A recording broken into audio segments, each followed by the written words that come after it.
करो, अपना नाम, अपने क्या कहते हैं एड्रेस और आपके स्टूडेंट आईडी अगर है तो वो, ईमेल आईडी जरूर डालनी है आपने, ठीक है? रजिस्टर करो और you can give the test. Test is available for around tomorrow, okay? कल तक ये टेस्ट वैलिड है, उसके बाद ये लिंक अपने आप बंद हो जाएगा, ठीक है? कल रात तक। Joban, after the class we will troubleshoot the problem, okay? Yes, ये सभी स्टूडेंट्स के लिए हैं, चाहे आप 1 ईयर के हैं, चाहे आप 3 ईयर के हैं, you need to give this test. Start studying right now, okay? हमारे पास डाटा बनता रहेगा कि भैया आप कितने लोग पेपर सीरियसली दे रहे हैं, कितने लोगों में इंप्रूवमेंट आ रही है, तो फिर हम उसके हिसाब से आगे चलेंगे, ठीक है ना? After identifying the questions, then we will move on, okay? So yesterday we were discussing ecology। हाँ, चाहे भरा है चाहे नहीं, कोई बात नहीं है।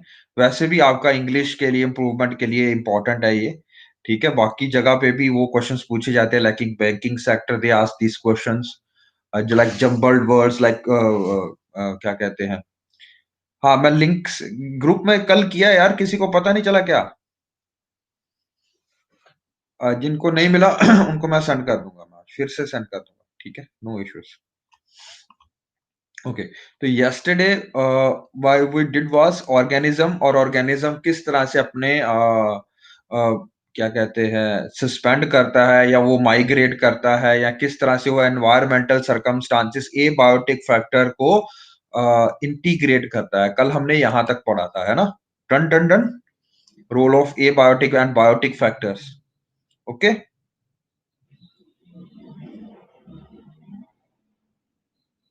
कोई बात नहीं, Manpreet, I will share the group, मैं दोबारा से शेयर कर दूंगा, कोई बात नहीं, okay? Let's concentrate here, okay?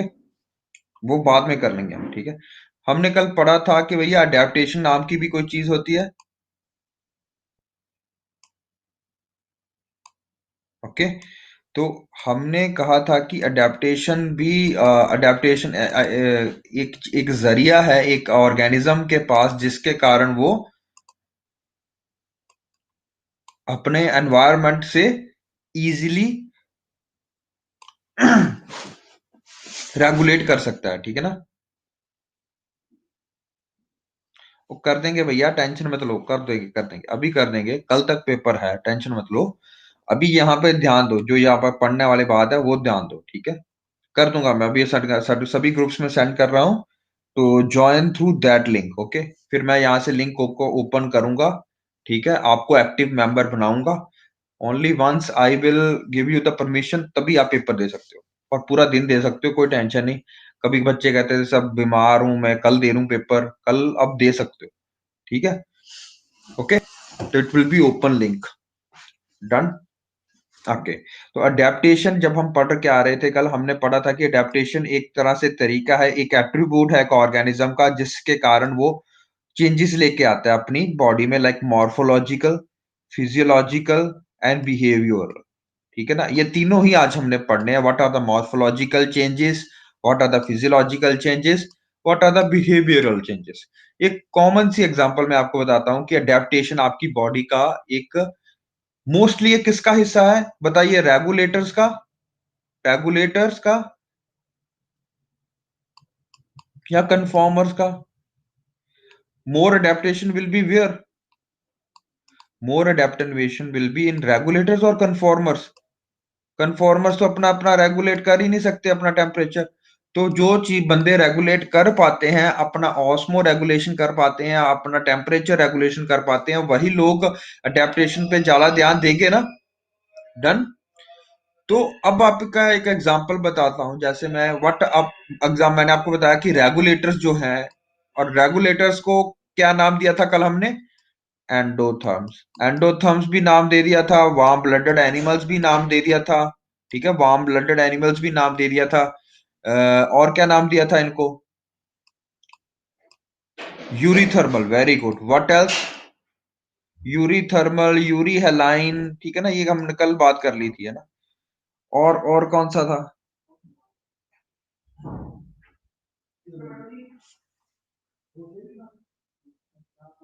Homeotherms, very good Muskan, very good Manpreet. Homeotherms, तो ये सारे नाम एक ही चीज के हैं, मैंने आपको बताया रेगुलेटर्स जो होंगे, ठीक है ना। ओके, तो ये जो रेगुलेटर्स हैं ये क्या क्या मॉर्फोलॉजिकल चेंजेस लाते हैं, मॉर्फोलॉजिकली मतलब एनाटॉमिकल चेंजेस, एनाटॉमिकल चेंजेस मतलब कईयों का साइज बड़ा होता है, और कई स्पीसीज आपने देखे होंगे पोलर बियर्स के, वो बहुत बड़ा साइज होता है उनका। बियर्स के छोटे साइज भी देखे होंगे जो छोटे होते हैं, ब्राउन बियर्स है वो छोटे होते हैं। तो विद इन द स्पीसीज भी हम डिफरेंस देखते हैं। आपने देखा होगा कि जो लोग आर्टिक के रीजन के अराउंड रहते हैं, चाइनीज जैसे लोग हैं, रशियंस है, उनका जो हाइट है वो छोटी होती है एज कंपेयर टू अगर आप अफ्रीका में जाते हो, ठीक है ना। तो अफ्रीकन लोगों की हाइट ज्यादा होती है, हमने देखा, ठीक है ना। तो ये बात जब हम करेंगे we will say they are morphological changes. वो अपनी मॉर्फोलॉजी चेंज कर रहे हैं, अपना जर्नल स्ट्रक्चर चेंज कर रहा है अगर कोई स्पीसीज, तो we will call that as morphological changes. फिर आर फिजियोलॉजिकल चेंजेस जो आपकी बॉडी इंटरनली आपकी इजाजत के बिना चेंज करती है। लाइक कल हमने पढ़ा था कि भैया कि जब आपको सर्दियां होती हैं तो वॉशरूम आप ज्यादा जाते हो, बाथरूम ज्यादा जाते हो, कब गर्मियां होती है तो वॉशरूम कम जाते हो, ठीक है ना। तो अपने एनवायरनमेंट को कांस्टेंट करने के लिए जो आपकी बॉडी चेंजेस लाती है अपने फिजिकल फिजियोलॉजिकली, उसको हम बोलते हैं फिजियोलॉजिकल चेंजेस। एक और एग्जांपल मैंने आपको कल इसकी बताई थी और आज फिर बता रहा हूं कि जैसे आप जाते हो यहाँ पे माउंटेन्स पे जाते होंगे, है ना। तो कई लोगों को ना बड़ा, जो लोग यहाँ पे ज्यादा टाइम रहे हैं, तो एकदम से अगर आप मनाली जाओगे तो उनको उल्टी आनी शुरू हो जाएंगी। और एकदम से अगर आप पहाड़ में चढ़ाई चढ़ना शुरू कर दोगे तो उनको सांस लेने में दिक्कत आती है। कभी आपने ऑब्जर्व किया है?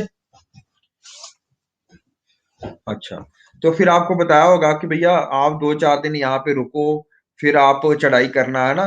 नॉर्मली जब आप माउंटेन क्लाइंबिंग करने जाते भी हो, mountain climbing in in the terms of कि जैसे आप माउंट एवरेस्ट पे चढ़ाई करने जा रहे हो, तो 1-1.5 महीना वो पहले आपको नीचे, जहाँ पे समतलीय इलाका होता है, वहां पे आपको रखा जाता है 1-1.5 महीना वहां पे, ताकि आपकी बॉडी को एकदम से स्ट्रेस ना पड़ जाए। क्योंकि जिस तरह से आप हाइट ऊपर जा रहे हो, माउंट एवरेस्ट की कितनी ऊंचाई है, 8848 मीटर, है ना। तो पहले आपको उनकी सतह यहाँ पे रखा जाता है, यहाँ पे क्योंकि अब मेरे को बताओ, यहाँ पे ए पॉइंट है, यहाँ पे बिल्कुल चढ़ाई ऊपर तक के यहाँ पे है बी पॉइंट है, माउंट एवरेस्ट पे। Do you know where is the temperature, what where is the pressure, what is the pressure here as compared to here at point A? What is that point 1 or point 2, a P2? Where is the pressure more, at point A or at point B?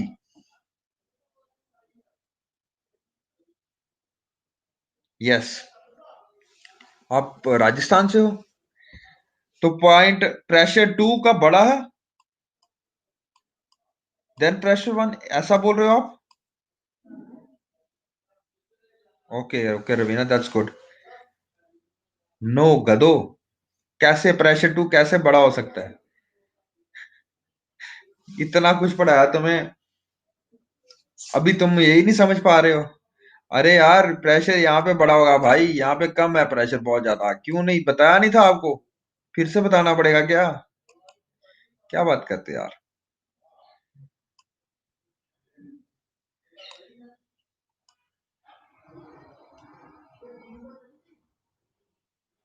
Okay, आप यहाँ पे खड़े हो, समतलीय इलाका है आपका, ठीक है। आप दिल्ली में हो, दिस इज सोचो एवरेस्ट, ठीक है। और यहाँ ऊपर कहीं तक है, क्या है ये, थोड़ा अगर मिस कर देते हैं हम, इसको रिमूव कर देते हैं, let me remove these points, ठीक है ना। Let me erase this, oh sorry, let me use the eraser.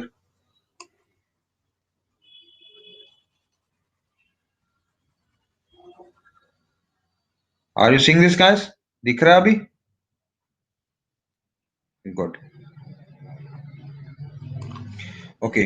तो अगर आप इरेज कर देते हो इन सब चीजों को, और let me draw here, voice में कोई दिक्कत तो नहीं आ रही बेटा? ओके है, वॉइस सुनाई दे रही है रोहित?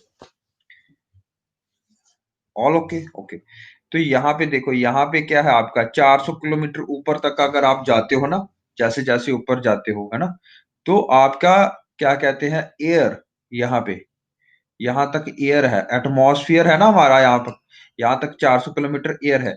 और एयर का भी तो कुछ वेट होगा, वो आपके ऊपर कुछ प्रेशर प्रेशर एक्सर्ट करेगी 400 किलोमीटर तक, अगर एयर है तो, थोड़ी भी है तो, है ना। तो मेरे को बताओ, ये पॉइंट एट ए पॉइंट या एट बी पॉइंट क्या अंतर है? इसका और इसका अंतर ज्यादा है कि कम है? आपने पढ़ा था ना कि जैसे जैसे आप गहराइयों में जाते हो, वैसे वैसे temperature will pressure will go on increasing और डिक्रीजिंग, ठीक है ना। तो आप मेरे को बताओ, पॉइंट P1 पे प्रेशर ज्यादा होगा या P2 पे? अब समझ लग गया एवरीवन? ओके। तो P1 पे अगर प्रेशर ज्यादा है, तो अगर आप सीधा यहां पे चढ़ाई करोगे ऊपर, P2 पे अगर यहाँ पे आधा प्रेशर आ जाता है, यहाँ पे अगर एक एटमॉस्फेरिक प्रेशर है, यहाँ पे 0.5 हो जाता है, बाहर प्रेशर कम है, आपकी बॉडी किस पे प्रेशर पे एक्ट कर रही है? कितना ब्लड प्रेशर आपका? 120/80 होता, पढ़ा था ना हमने, सिस्टोलिक बाय डायस्टोलिक, है ना, पढ़ा था ना। वो मैंने पढ़ाई है ना आपको बायोलॉजी। हाँ, पढ़ा था। ठीक है। तो जैसे आपकी बॉडी का प्रेशर अंदर ज्यादा और बाहर है कम, तो हमने प्रेशर की मूवमेंट किस तरफ होगी, इस तरफ को या बाहर की तरफ को? हाई टू लो, सीधी सी बात है। हाई किधर है? आपकी बॉडी में। अब आपके प्राण तो बाहर निकलेंगे नहीं।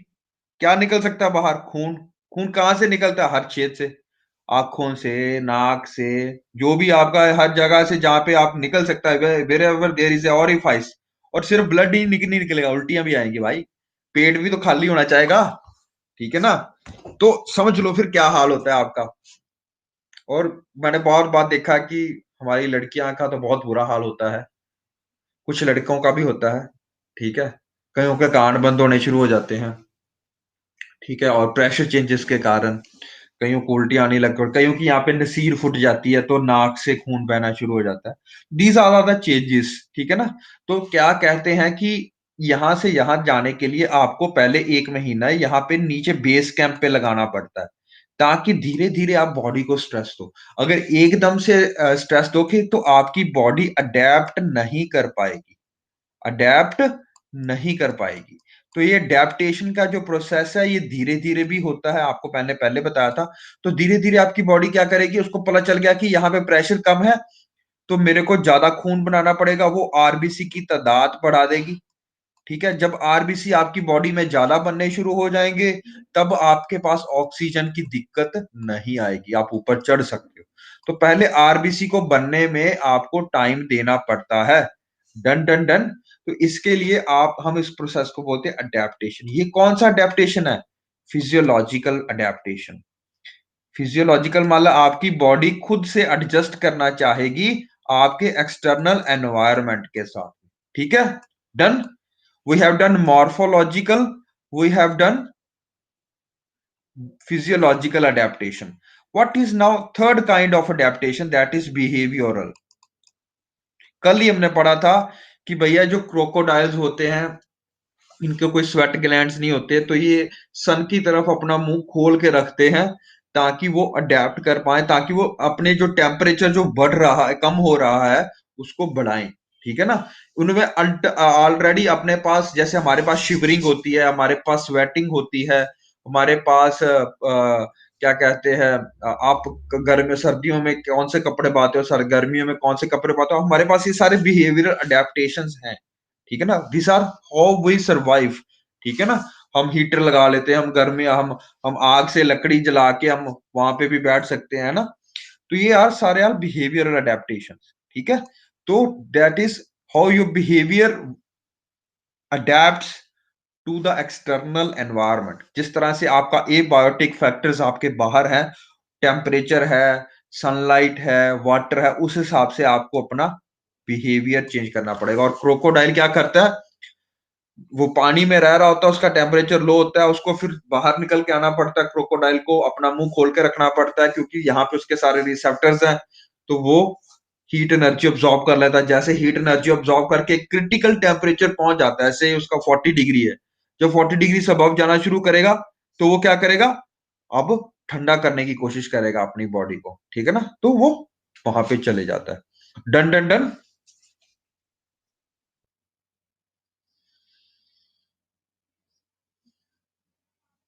Okay, done. So these are behavioral responses that are that we use to adapt to our changing circumstances. Okay. बाकी हमने ये बात कर ली हुई है, और क्या बात करनी है हमने? यहाँ पे ये देखो, ये बहुत इंपॉर्टेंट है। ये भी मॉर्फोलॉजिकल चेंजेस में आता है, एलन्स रूल। अब यहाँ पे क्योंकि एलन्स रूल का नाम दिया हुआ है, तो हमें डिस्कस वो करना पड़ेगा, ठीक है? Let me show you something about it. Mammals, इसमें बोलता क्या कि mammals from colder climates generally have shorter ears and limbs to minimise heat loss. अब ये कंसेप्ट क्या है, पहले आप ये समझ लो। Let me upload something for you.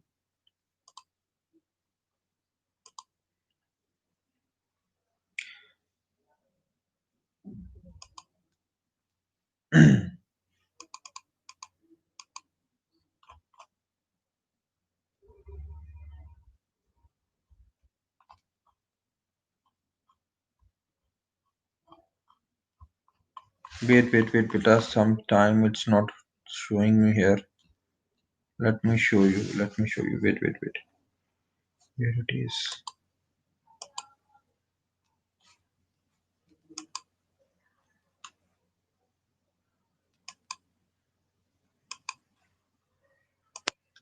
Wait, save as download.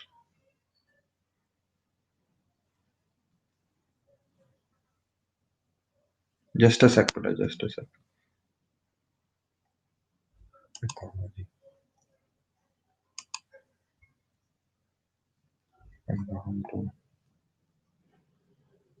It is uploading. Let me start uploading it.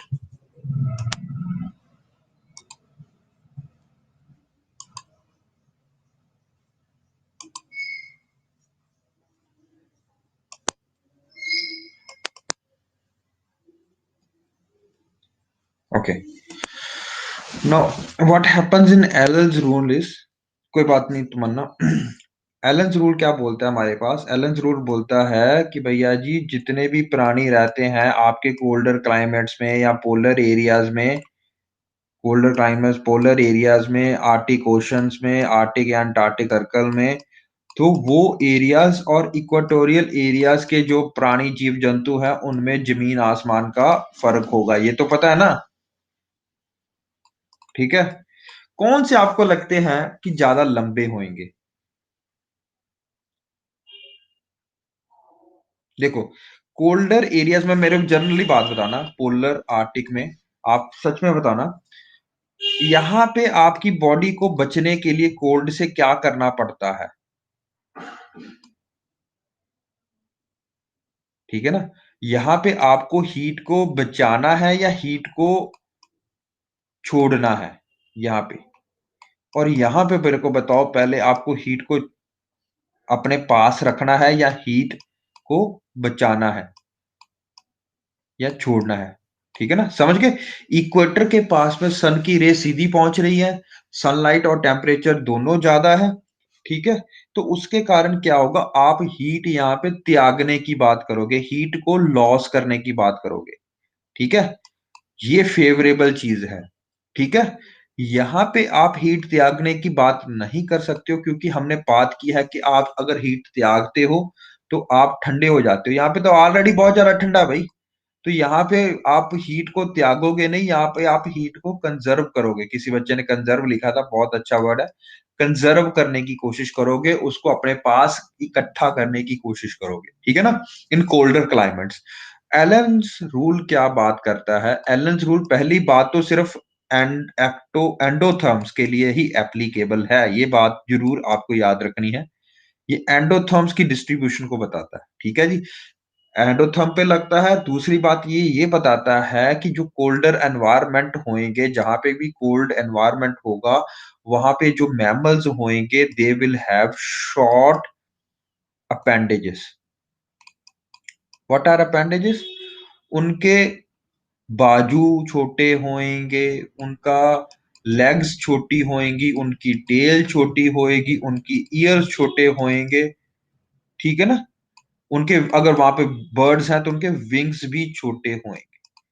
Why do you think ये सारी अडेप्टेशंस हमारे पास यहाँ पे देखने को क्यों मिलती है? What is the reason? बताइए, क्यों? आपको क्या लगता है कि क्या रीजन हो सकता है? बताओ।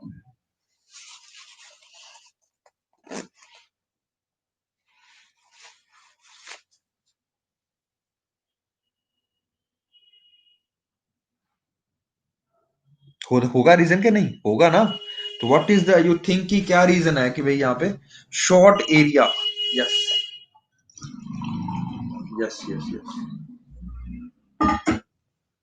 नो, सनलाइट ना मिलने से ग्रोथ नहीं होती। ग्रोथ तो वहां पे बहुत जाती होती है। पोलर बियर का साइज बहुत बड़ा होता है। हीट लॉस ना हो, हीट लॉस नहीं होगी, ठीक है। याद है, गुड। तो आप यहाँ पे क्या देखने को मिलेगा? यहाँ पे जो जीव जंतु मिलते हैं, क्लासिकली एग्जांपल याद रखो एलिफेंट की। एलिफेंट के ईयर्स कैसे कैसे होते हैं? छोटे होते हैं कि बड़े होते हैं? बताइए। लेग्स भी बड़ी, ईयर्स भी बड़े, टेल भी बड़ी, विंग्स भी बड़े। Classic example is eagle. Eagle देखा ना आपने? कितने बड़े उसके पर होते हैं, ठीक है ना, पर बड़े होते हैं। समझ ईयर्स बड़े होते हैं आपको। ये सारी चीजें आपको बताता है एलन्स रूल। एलन्स रूल कहाँ पे लगता है? एंडोथर्म में। एंडोथर्म में ये आपको बता दिया मैंने चीज। ये एक चीज और बताता है, कहता है जी आपने बोला कि भाई एलिफेंट का तो ये सारी चीजें बड़ी होती हैं, ठीक है, मान लिया। टेल भी होती है, लेग्स भी होते हैं, ईयर्स भी होते हैं, मान लिया बड़े बड़े होते हैं। बट इससे फायदा क्या है? इससे हीट लॉस होती है, ठीक है। हीट लॉस होगी। यहाँ पे हीट को कंजर्व करना है, इसलिए आप ये सारी चीजें छोटी रखते हो। आपने देखा होगा कि जो हाथी के कान होते हैं तो बहुत बड़े बड़े होते हैं। उसको सुनना तो कुछ है नहीं इतना ज्यादा, लेकिन वो जैसे जितना ज्यादा उसका एरिया बढ़ेगा, जितना ज्यादा वो हाथी के कान बड़े होंगे, उससे ज्यादा उसकी हीट लॉस होएगी, ठीक है ना। हीट लॉस ज्यादा होती है वहां से, क्योंकि आपको इस एनवायरनमेंट में रहने के लिए हीट लॉस करनी पड़ती है। Done done done. Okay. Now another concept is your. यहाँ पे इसी पे एलन ने क्या बोला कि भैया जी हर एक ऑर्गेनिज्म अपना surface area to volume ratio maintain करके चलता है। Surface area to volume ratio. Now what is surface area and what is volume ratio? Let me show you by a picture. It is uploaded over here. Wait wait wait. अरे हाथियों का बहुत ज्यादा, ये उनका ना जो सुनने की शक्ति होती है बहुत ज्यादा होती है। You should know that. उनकी नॉर्मल कैपेसिटी होती है 20 to 30 किलोमीटर बाद। अगर कोई हाथी वो पे है ना कि डिस्ट्रेस में है, ठीक है ना, तो they can hear that. Okay, तो यू शुड नो दैट कि वो बोले नहीं होते, ऐसे सुनता ही नहीं है उनको। बहुत ज्यादा सतर्क होते हैं वो लोग।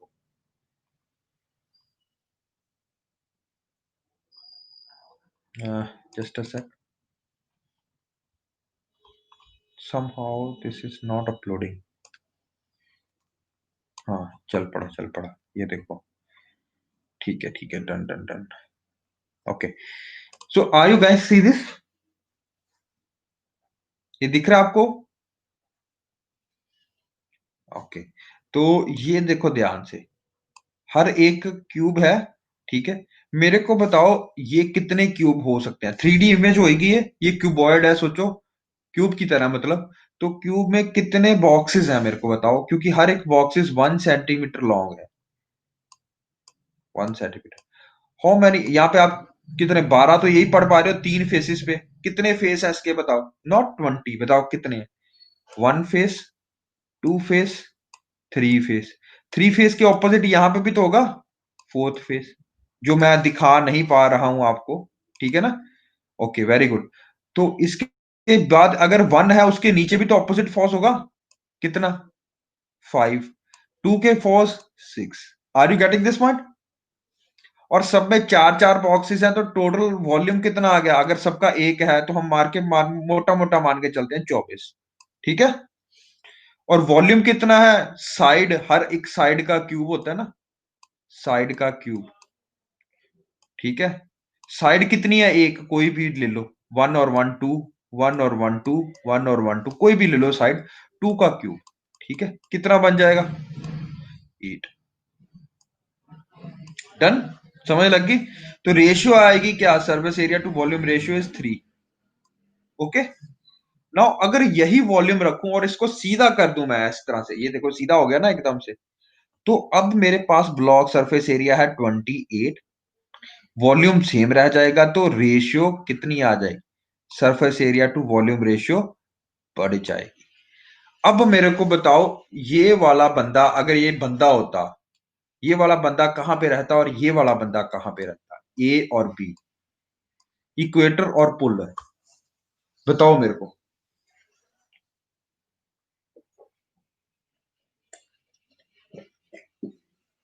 Late me clear out, very good. आपने ऐसा क्यों चुना, what is the reason behind it, क्योंकि मैंने बताया था। यस, बिल्कुल सही है उत्तर आप सबका। ए वाला जो ये वाला है, ये आपका एरिया होगा पोलर एरिया में, ये वाला होगा इक्वेटर एरिया में, ठीक है। समझ लो क्यों, क्योंकि इसका सरफेस एरिया ज्यादा बड़ा है, ये देखो सरफेस एरिया बड़ा है ना, सरफेस एरिया ज्यादा बड़ा है, ये हीट ज्यादा लूज कर सकता है, ठीक है। इसके कारणवश ये हीट ज्यादा लूज कर सकता है, तो ये ज्यादा कहां पे होएगा, इक्वेटर में। क्या ये आपको, ये बंदा प्रजाति क्या यहाँ पे मिल सकती है पोलर एरिया में, क्या ये सरवाइव कर पाएगी, नो। पोलर एरिया में आपको, ये देखो, सरफेस वॉल्यूम, जो सरफेस एरिया सॉरी, वो कम करना है। क्यों करना है, क्योंकि आपको हीट लॉस को बचाना है, जो यहाँ पे आप कर रहे हो। समझ को, इट इज दैट इजी। समझ लग गया, एवरीवन गॉट दिस पॉइंट, किसी को कोई दिक्कत हो, समझ लग गया ना, इजी है ना। अब ये बताओ मेरे को, ये वाला प्रजाति कहां पाई जाएगी और ये वाली प्रजाति, दोनों है तो सेम स्पीसीज की, फॉक्सिस ही हैं, which one will be A और B, equator, are you getting this point now.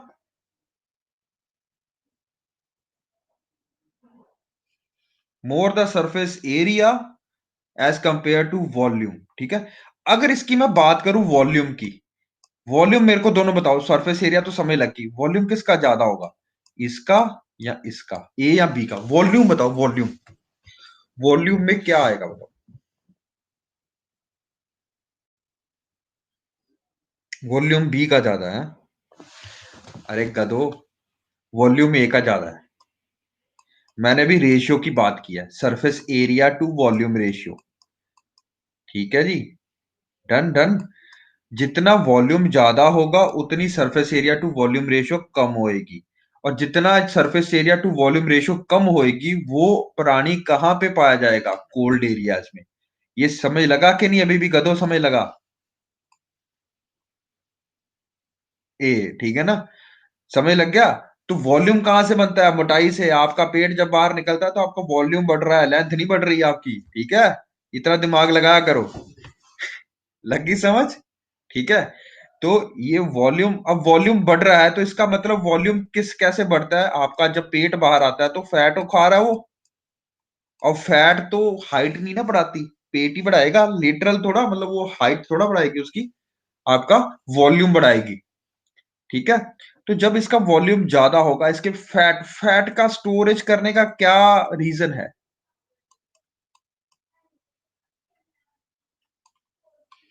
और मैंने आपको कई बार ये बताया हुआ है, वैसे बहुत बार बताया, हीट कंजर्व करने के लिए, वेरी गुड।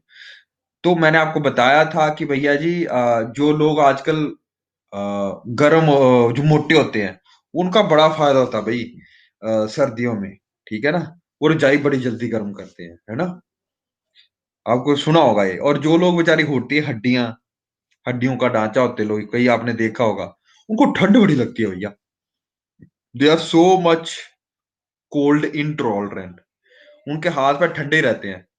तो वो ना ऐसे करके किसी के पीछे जाके, जो मोटा होगा उसके गर्दन के हाथ लगा देंगे, तो वो गर्दन वो चारा भेजता रहता, कहता मेरा दुरुपयोग हो रहा है मेरी शक्तियों का। सुना होगा आपने कभी, है ना? मोटू लोग, हाँ मोटू लोग स्वेट भी बहुत करते हैं, आपको पता ही है अब क्यों करते हैं वो, ठीक है ना? Are you getting? उनको गर्मी बहुत ज्यादा लगती है, क्यों लगती है? उनमें फैट ज्यादा होती है। Are you getting this point? समझ लगे हो? तो ये वाला बंदा आपको ए वाला कहाँ पे देखने को मिलेगा, बी वाला कहाँ को देखने को मिलेगा? Are you getting this point? Okay. तो एलन्स रूल हमारे पास क्या कहता है? Let us go to the definition of it. First of all, let me show you if I have the definition. Yeah, we have the definition. So what we are saying here is surface area large किस में होएगा बताओ? Small animals में या large animals में? Yes, आपको समझ लग गई है ना? स्मॉलर एनिमल्स कहां पाए जाएंगे? इक्वेटर में। समझ गए आप क्यों? लगा समझ? ये इससे छोटा है, ये देखो, ये इससे छोटा है, ये आपको इक्वेटर में दिखता है, ये मोटा है, और इसका, यस रिकॉर्डिंग हो रही है बेटा, रिकॉर्डिंग हो रही है मत, ये मोटा है, ठीक है ना? ये मोटा है, ठीक है? Done done done. Yes recording हो रही है बेटा, हो रही है।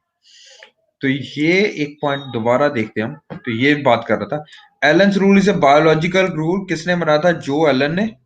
It states that the endotherms from colder climates usually have shorter limbs appendages than the equivalent animals of warmer climate. appendages समझ लग गए? ओके, appendages मतलब उसके हाथ पैर टेल और वो ऊपर वाला कान, ठीक है? ये एक बार पढ़ लेना, दोनों चीजें मैंने आपको एक्सप्लेन कर दी अभी, ठीक है? ये एक बात देख लेना, surface area to volume ratio किसकी ज्यादा होएगी?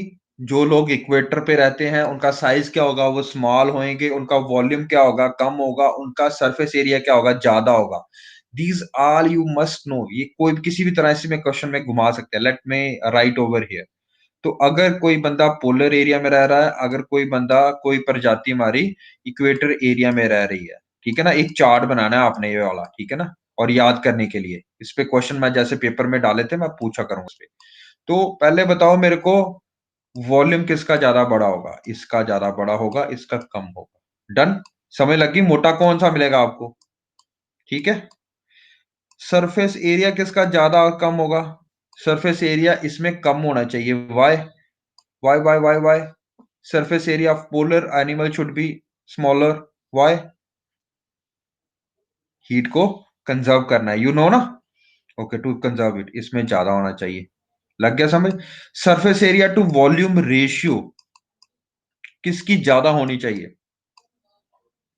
इसकी कम होएगी, क्योंकि इसका वॉल्यूम बड़ा होगा। याद है, मोटा ज्यादा है, इसकी ज्यादा होएगी, ठीक है?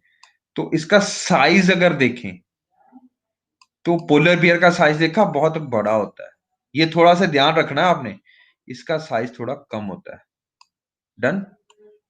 साइज की बात कर रहा हूं मैं, हाइट की बात नहीं कर रहा हूं। समझ रहे मेरी बात? तो ये आपका एलन्स रूल सिंपल एक जनरल रूल बताता है कि कोई भी अगर इक्वेटर में एक एनिमल निकल रह रहा है, उसमें ये सारी क्वालिटीज होंगी, और पोलर वाला में ये क्वालिटी होगी, ठीक है ना?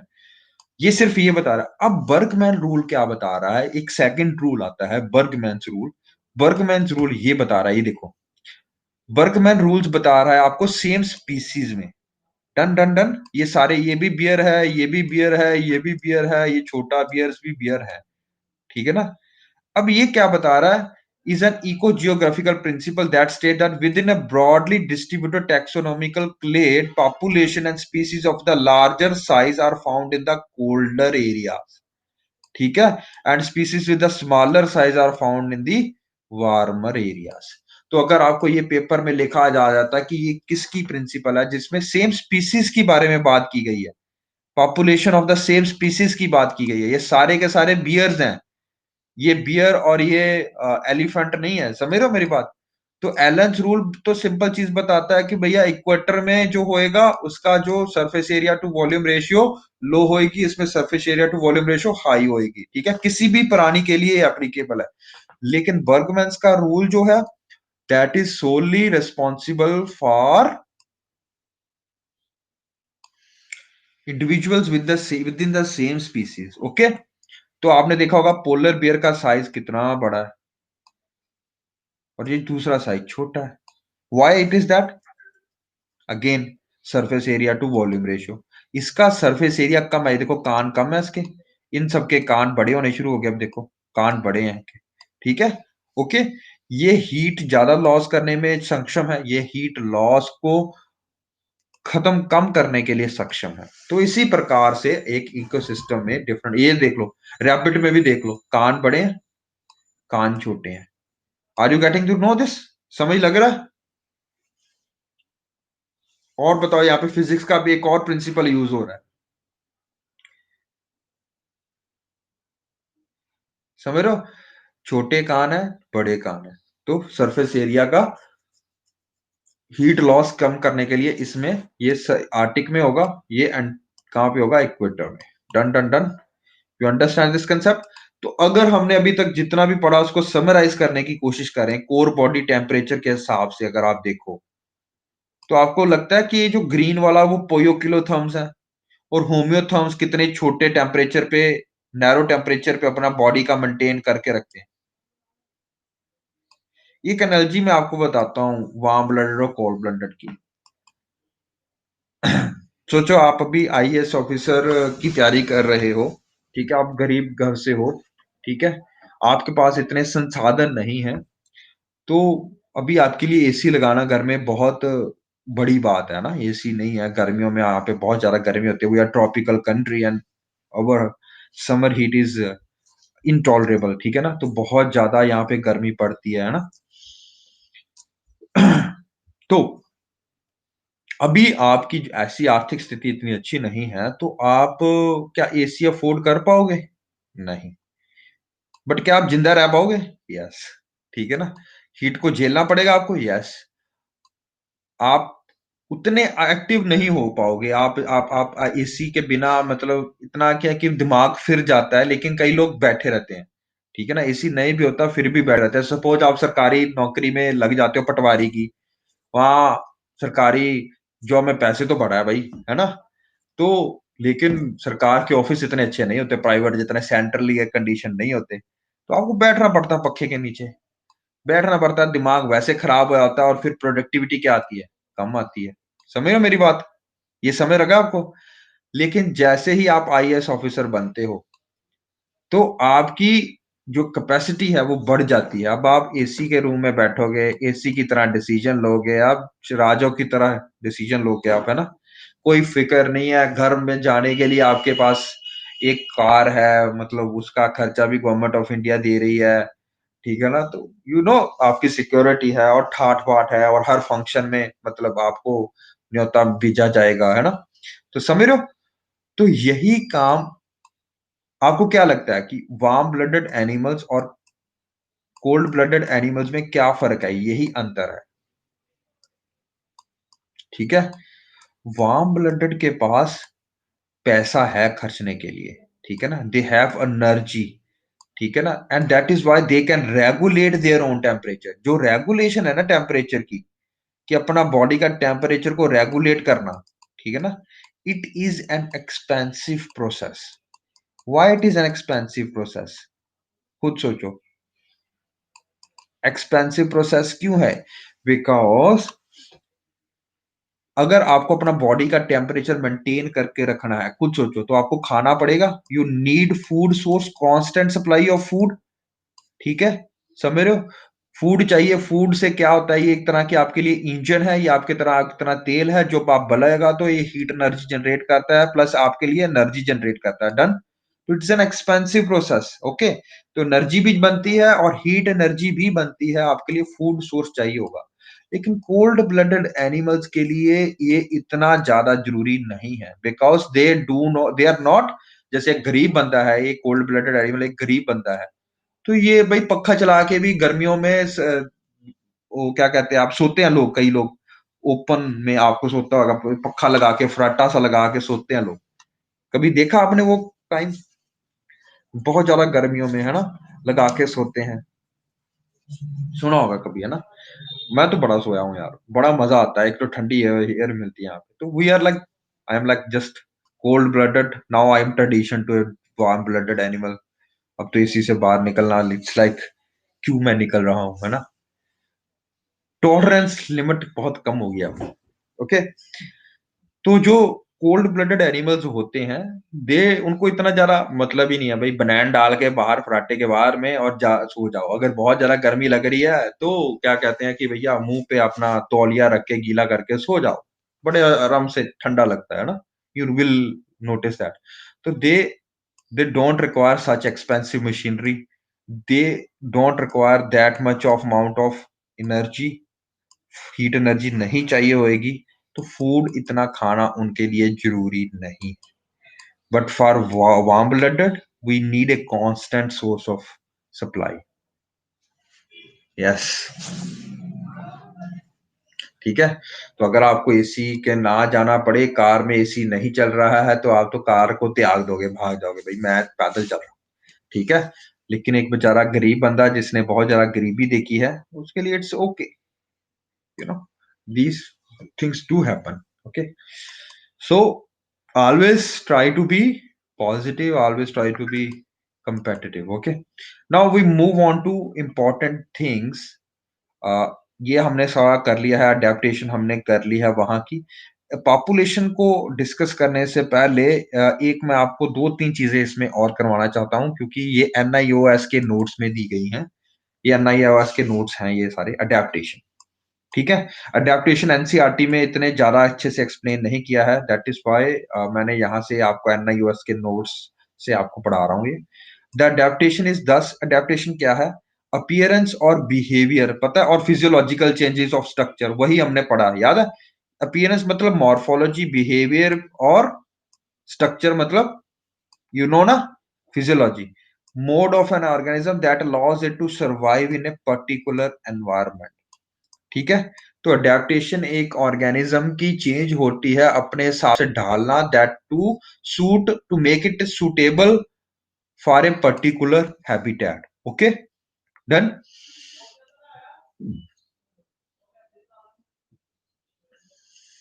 ठीक है, आप मेरे को बताओ, ये तो आपको बताया होगा ना मैंने कि भैया जो वाटर, जहां पे वाटर एक्सेस में होता है वहां पे पौधे जो होते हैं उनका जो लीफ होते हैं वो बहुत बड़े बड़े होते हैं, to increase the rate of transpiration. जहां पे पानी की किल्लत होती है वहां पे leaves are modified into spines, है ना, ये अडेप्टेशन है, बेसिक अडेप्टेशन। एक और अडेप्टेशन भी आती है, ये आपने देखा होगा पक्षियों में, ठीक है ना। तो आपने देखा होगा जो सारस होता है या जो ये विंटरिंग बर्ड्स होते हैं, उनकी चोंच बड़ी लंबी होती है। They are known as filter feeders. ये क्या करते हैं, ये पानी में जाके, डक भी जैसे एग्जांपल है, वो अपनी बीक नीचे करती है और इसमें कोई छोटी मछली फंस जाती है, इसको ऊपर सीधा ही खा लेती है, ठीक है। पैरट जो है इसकी बीक मॉडिफाइड है टू ईट नट्स। पता ना, तोताराम वो खाता था, आपको पता है, नट्स खाते हैं वो, जहाँ पे ये होता है ना, गौवास भी खा लेते हैं, यस यस, इनकी बीक बहुत स्ट्रांग होती है। और हमिंग बर्ड का नाम सुना होगा, या वुड पैकर के बारे में सुना होगा आपने, इसकी चोंच तीखी होती है, ये वुड में से निकाल के क्या खाता है, कीड़े, टर्माइट को खा लेता है, आपको पता होगा। तो जिस तरह से उसका इकोलॉजिकल नीश है, जिस तरह से उसका इकोलॉजिकल फंक्शन है, उस हिसाब से वो पर्टिकुलरली अडेप्टेबल होता है उस पर्टिकुलर एनवायरनमेंट के लिए। डस, ओके, डन। तो ये सारा कुछ होता है। अब हमने यहाँ पे पढ़ना क्या है, हमने यहाँ पे पढ़ना है कि ये डिफरेंस क्या होता है स्पीसीज में। What is species? Species is a group of similar population of organism. एक तो ये है similar population of organism whose members are capable of interbreeding, ठीक है, एंड प्रोड्यूस फर्टाइल ऑफस्प्रिंग्स। अब मेरे को बताओ, एक होता है हॉर्स, एक होता है डोंकी, एक होता है mule. Do they belong to the same species? Why? If yes, why yes, if no why no, बताइए।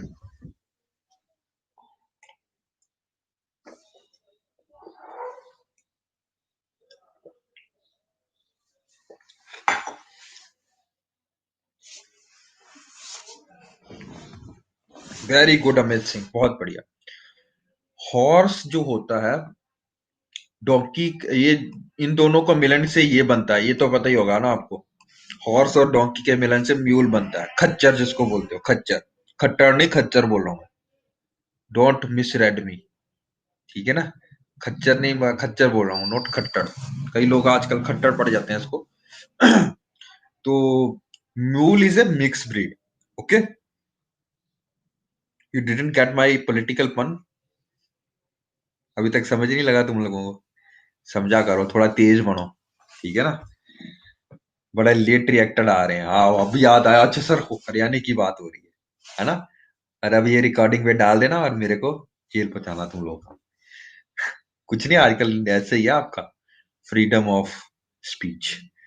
ओके, तो ये हॉर्स और डोंकी का जो खच्चर बनता है बीच में, ठीक है ना, इंटरब्रीडिंग के साथ, ठीक है ना, तो that is not a fertile offspring. Okay, दो, that is why they don't belong to the same species.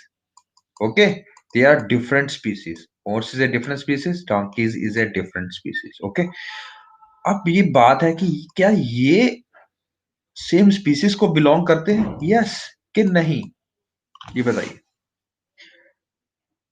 आपने देखा होगा बुल डॉग होता है, एक वो हच वाला कुत्ता भी आता होता था, मैं नाम भूल गया, क्या बोलते हैं उसको, पग, पग है ना, पग बनते हैं ना, पग, है ना।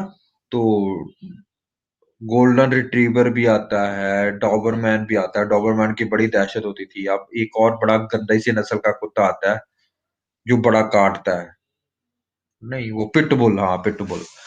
तो क्या ये सारी जो प्रजातियां आपको दिख रही हैं, they do belong to the same species और नॉट,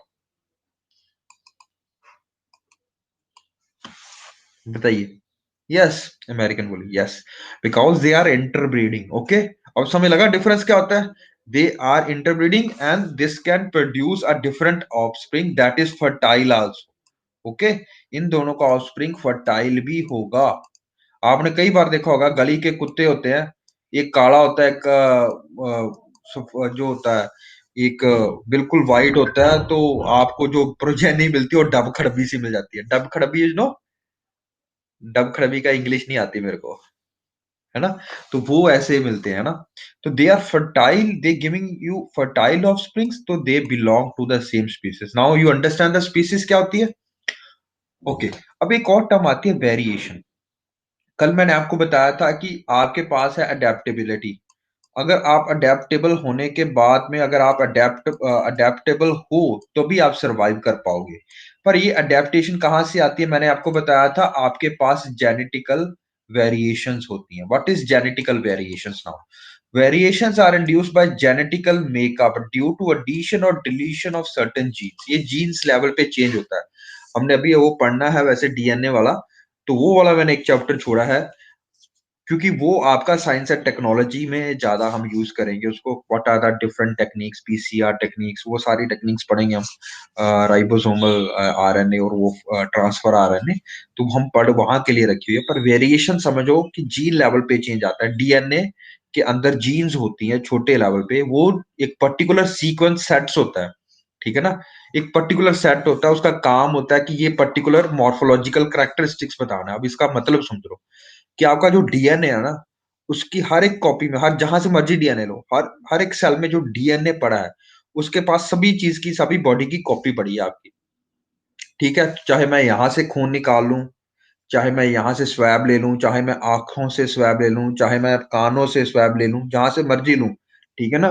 तो डीएनए का स्ट्रक्चर नहीं चेंज होने वाला भैया, डीएनए तो वही रहेगा, ठीक है। फर्क क्या है कि वो डीएनए में ना एक छोटा सा एरिया होता है जहां पे एक देयर आर, यू नो ना, 46 बेस पे, 46 क्रोमोसोम्स, यानी कि 23 बेस, है ना, क्रोमोसोम्स होते हैं। हर एक क्रोमोसोम के ऊपर एक पर्टिकुलर क्रोमाटिन फाइबर होता है। क्रोमाटिन फाइबर के ऊपर डीएनए रोटेटेड कर रहा है, डीएनए है।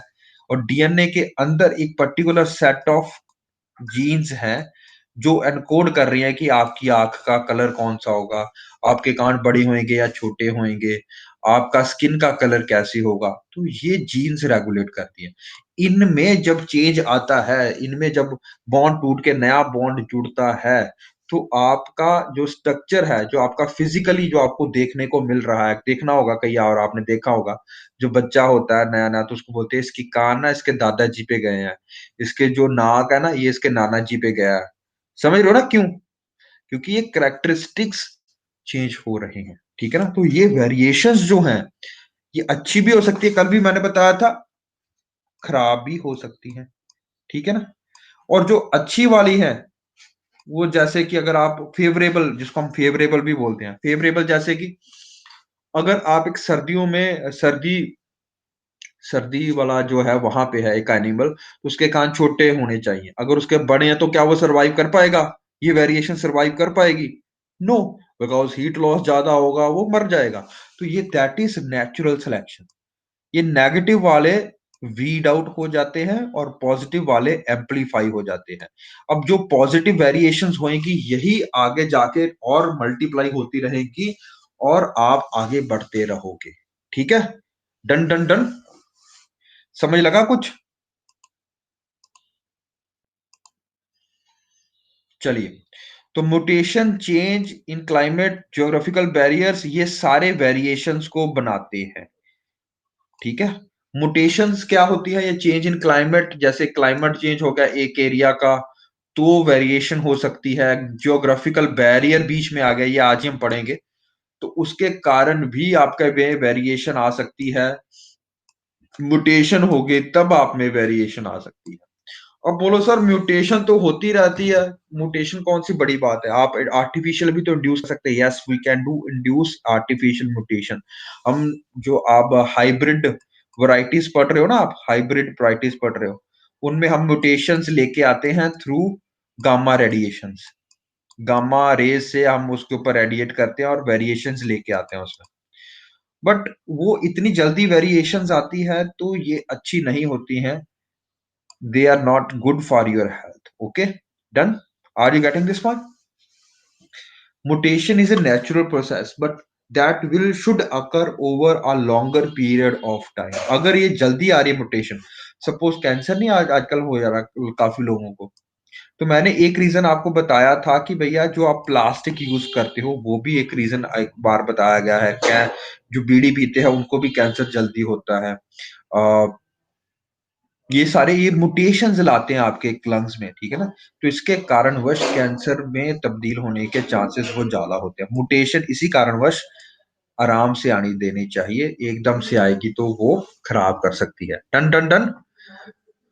तो यहाँ पे वो क्या रेगुलेट कर रहा है इन कुत्तों में? They will be regulating variation. क्या हो सकती है कि आपको उसका बॉडी साइज कैसा चाहिए, आपको उसका जनरल कैरेक्टरिस्टिक्स कैसे चाहिए, आपको उसमें फर चाहिए कि नहीं चाहिए, फर भी कितनी चाहिए। आपने देखा होगा कि कई कुत्तों की तो इतनी ज्यादा वो मतलब होती है ना, बाल होते हैं, उनके लिए स्पेशल शैम्पू लगाना पड़ता है भैया, है ना? नहीं तो बाल बाल कर देगा आपका कुत्ता हर घर में, है ना? तो you have notice these thing, है ना? गुड। एवोल्यूशन क्या चीज है भैया? एवोल्यूशन पे बहुत क्वेश्चन पूछे गए, आज मैं आपसे क्वेश्चन भी पूछूंगा उसी के around. Evolution is a theory propounded by Charles Darwin. बहुत इसको फादर ऑफ एवोल्यूशनरी बायोलॉजी भी बोला जाता है, ठीक है? और एल्फ्रेड वेलेस, इन दो बंदों ने 1859 में आपको ये एवोल्यूशन की थ्योरी दी, ठीक है? चार्ल्स डार्विन में दी थी एक्चुअली फर्स्ट टाइम पे, और एल्फ्रेड वेलेस से उसने आगे लेके गया, और एल्फ्रेड वेलेस ने इसको एक नई थ्योरी का नाम भी दिया, नियो डार्विनिज्म। अब आपको पता होना चाहिए कि ये जो एवोल्यूशन की थ्योरी है इसके 4 पॉइंट कौन कौन से हैं, ये बहुत जरूरी है, ठीक है? ओके। तो organisms tend to produce more offsprings than supported by the environment. और ये सही बात भी है, ठीक है? देखो, हर चीज को, इकोलॉजी को आप यू शुड अंडरस्टैंड इट कि भाई ऐसा क्यों है, ठीक है? तो आपने देखा होगा जब एक कुत्ता जन्म देता है तो वो 4-5 कतूरों को जन्म देता है, नॉट अ सिंगल ऑफस्प्रिंग। क्यों ऐसा, ऐसा क्यों है? बिकॉज जरूरी नहीं है कि वो सारे के सारे सरवाइव करेंगे। That is why organism what it tend to do is it tend to produce more offsprings. ठीक है, क्यों ऑफस्प्रिंग्स ज्यादा पैदा करने की कोशिश करते हैं?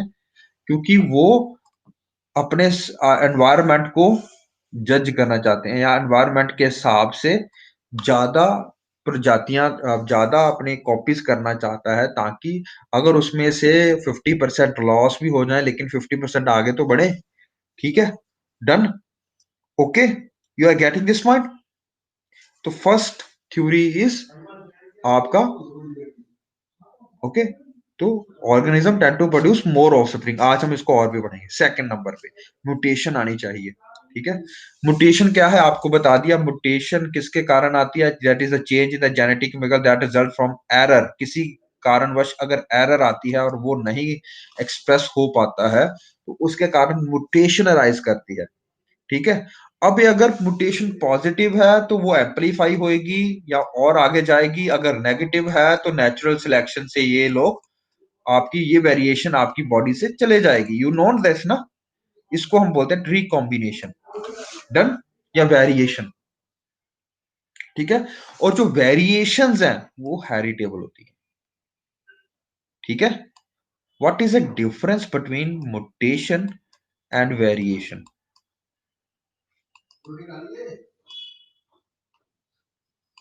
बताइए आप।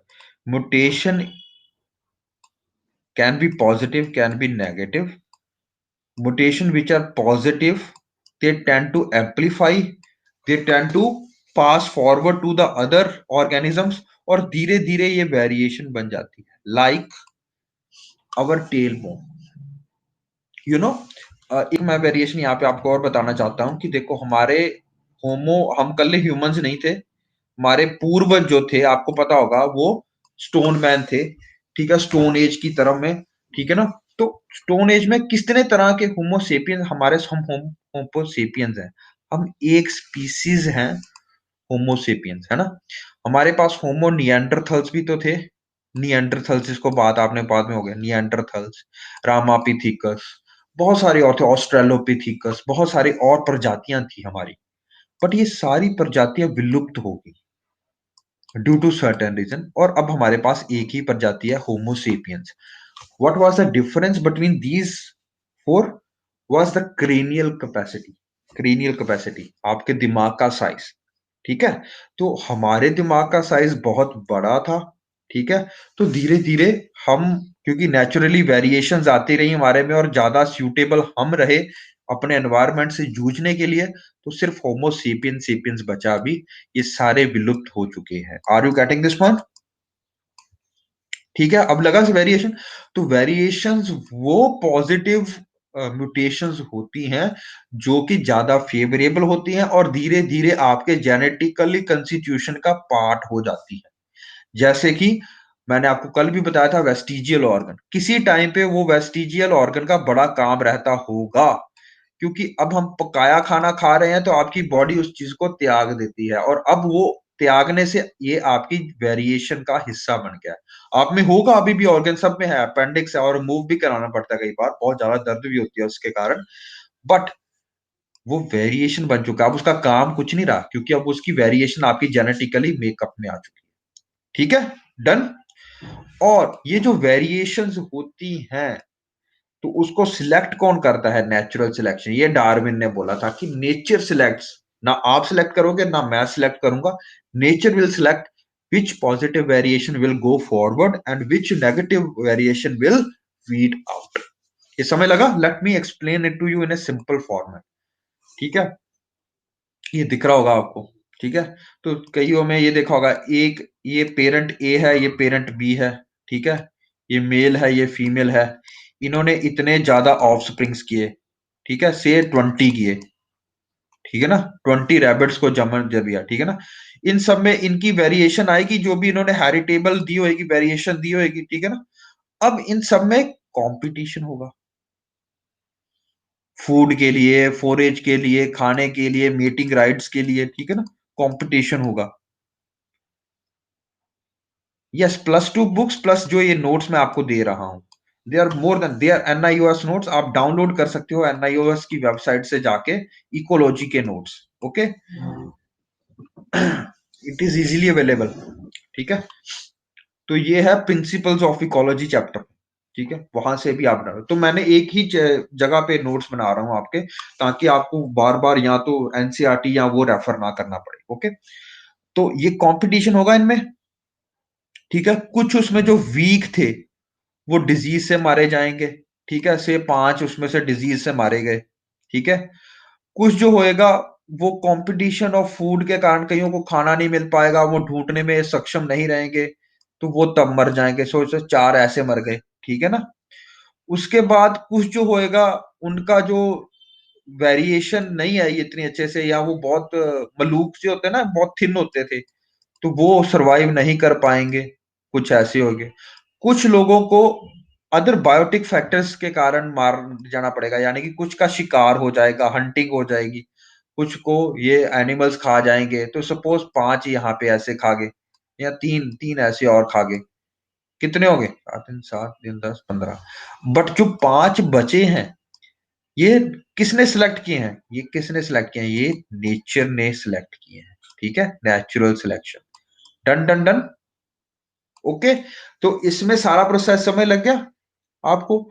तो पहले क्या होगा, जो एक ऑर्गेनिज्म है वो सबसे ज्यादा अपनी पॉपुलेशन बढ़ाने की कोशिश करेगा, ज्यादा से ज्यादा अपने ऑफस्प्रिंग्स पैदा करने की कोशिश करेगा। उसके बाद स्टार्ट होगा स्ट्रगल फॉर सर्वाइवल।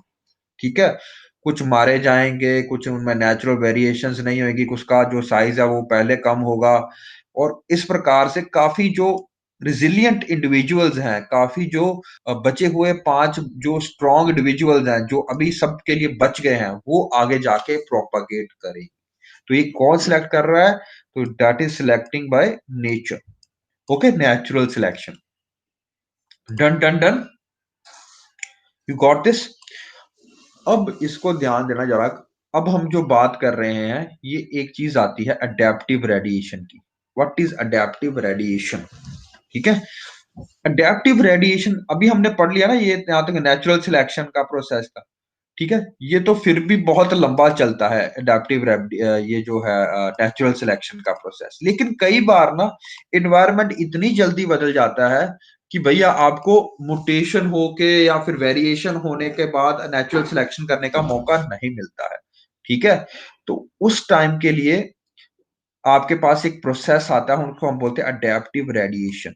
ठीक है, adaptive radiation is a process in which organism diversify from an ancestral species into a multitude of new species when the environment creates new challenges or opens a new environmental niche। ठीक है, ये क्या होती है? अब ये देखो, ये प्रजाति एक ही स्पीसीज की थी। सपोज एक क्रो की प्रजाति थी। ठीक है ना, suppose, I am not sure which is it is species finches, ये फिर जिसको हम डार्विन के फिंचेस भी बोलते हैं।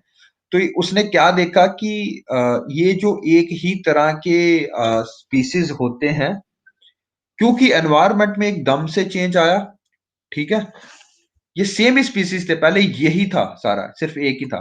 तो क्योंकि अब नया एनवायरनमेंट आ गया है, नए नए बायोटिक फैक्टर्स हैं वहां पे, नया बायोटिक फैक्टर्स हैं, उसके हिसाब से उसका जो बीक्स की साइज है वो चेंज हो जाएगा। डन।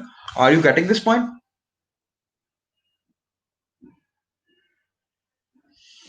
बताइए।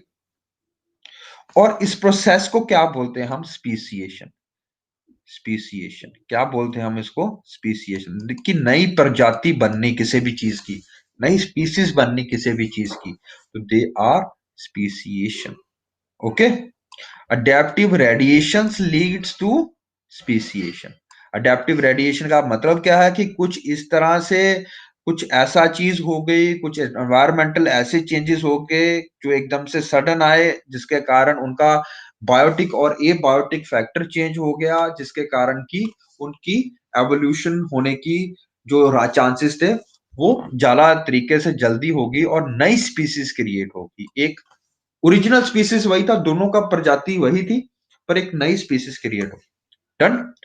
तो हमने बोला कि भाई हमारा भी तो, जैसे एक मोटा मोटा एग्जांपल दूं आपको, तो हमारा भी तो जेनेसिस जो है वो क्या कहते हैं, जो जन्म हुआ था, हमारे जो पूर्वज बोलते हैं वो एप्स बोले जाते हैं, चिंपैंजी बोले जाते हैं।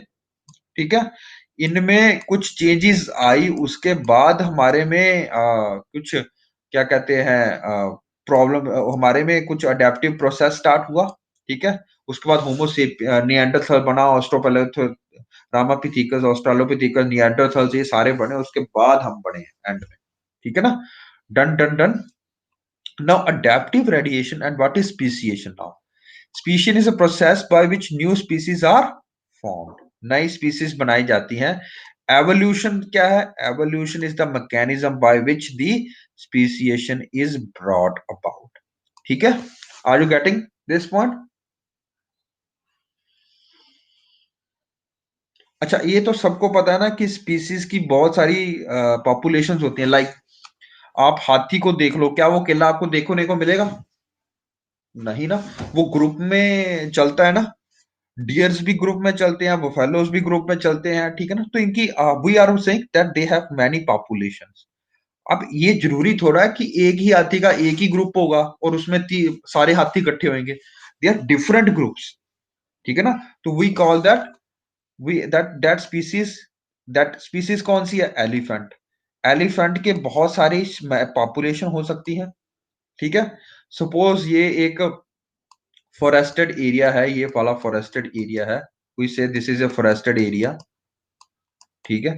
हो सकता है फॉरेस्ट के इस तरफ एक एलिफेंट का झुंड रहता हो, ठीक है। वो झुंड को हम क्या बोलते हैं? पॉपुलेशन। ओके। और इधर दो दूसरा जो झुंड रहता है, ठीक है, दूसरा झुंड रहता हो, ठीक है। तो ये बात कर रहा हूं मैं यहाँ पे, species comprise of many populations, बहुत सारी सब पॉपुलेशंस या पॉपुलेशंस होती हैं। Often different populations of a species remain isolated due to some geographical barrier, ठीक है। चाहे वो बीच में माउंटेन आ गया या ओशन आ गया या रिवर आ गया, तो उसके कारण क्या होता है, इनमें आइसोलेशन पैदा होनी शुरू होती है। जैसे कि मैं आपको अभी बताऊंगा जियोग्राफिकल आइसोलेशन क्या होती है और एक स्पीसीज का फॉर्मेशन का प्रोसेस क्या होता है। Let me explain it to you in simpler terms. तो हुआ क्या था कि भाई देखो, पहले एक बहुत बड़ा एरिया होता था, और सर ने आपको ब्लॉक माउंटेन्स कराए हैं? ब्लॉक माउंटेन्स और फोल्ड माउंटेन्स क्या होते हैं, करवाए अभी? करवा दिए हुए है ना? Good good good. तो अभी इसको इस तरह से समझने की कोशिश करो कि भैया पहले एक दो ऐसे करके ब्लॉक थे, ठीक है, तीन ब्लॉक थे सपोज, ठीक है। तो यहाँ पे फॉरेस्टेड एरिया होता था, ठीक है। तो ये फॉरेस्टेड एरिया है, समझ लो।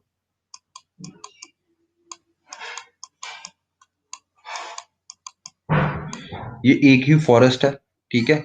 यहाँ पे एक प्रजाति रहती थी एनिमल वन की, कोई भी एनिमल हो सकता है। यहाँ पे एनिमल टू की एक पॉपुलेशन रहती थी, नॉट प्रजाति, पॉपुलेशन रहती थी, झुंड रहता था, ठीक है।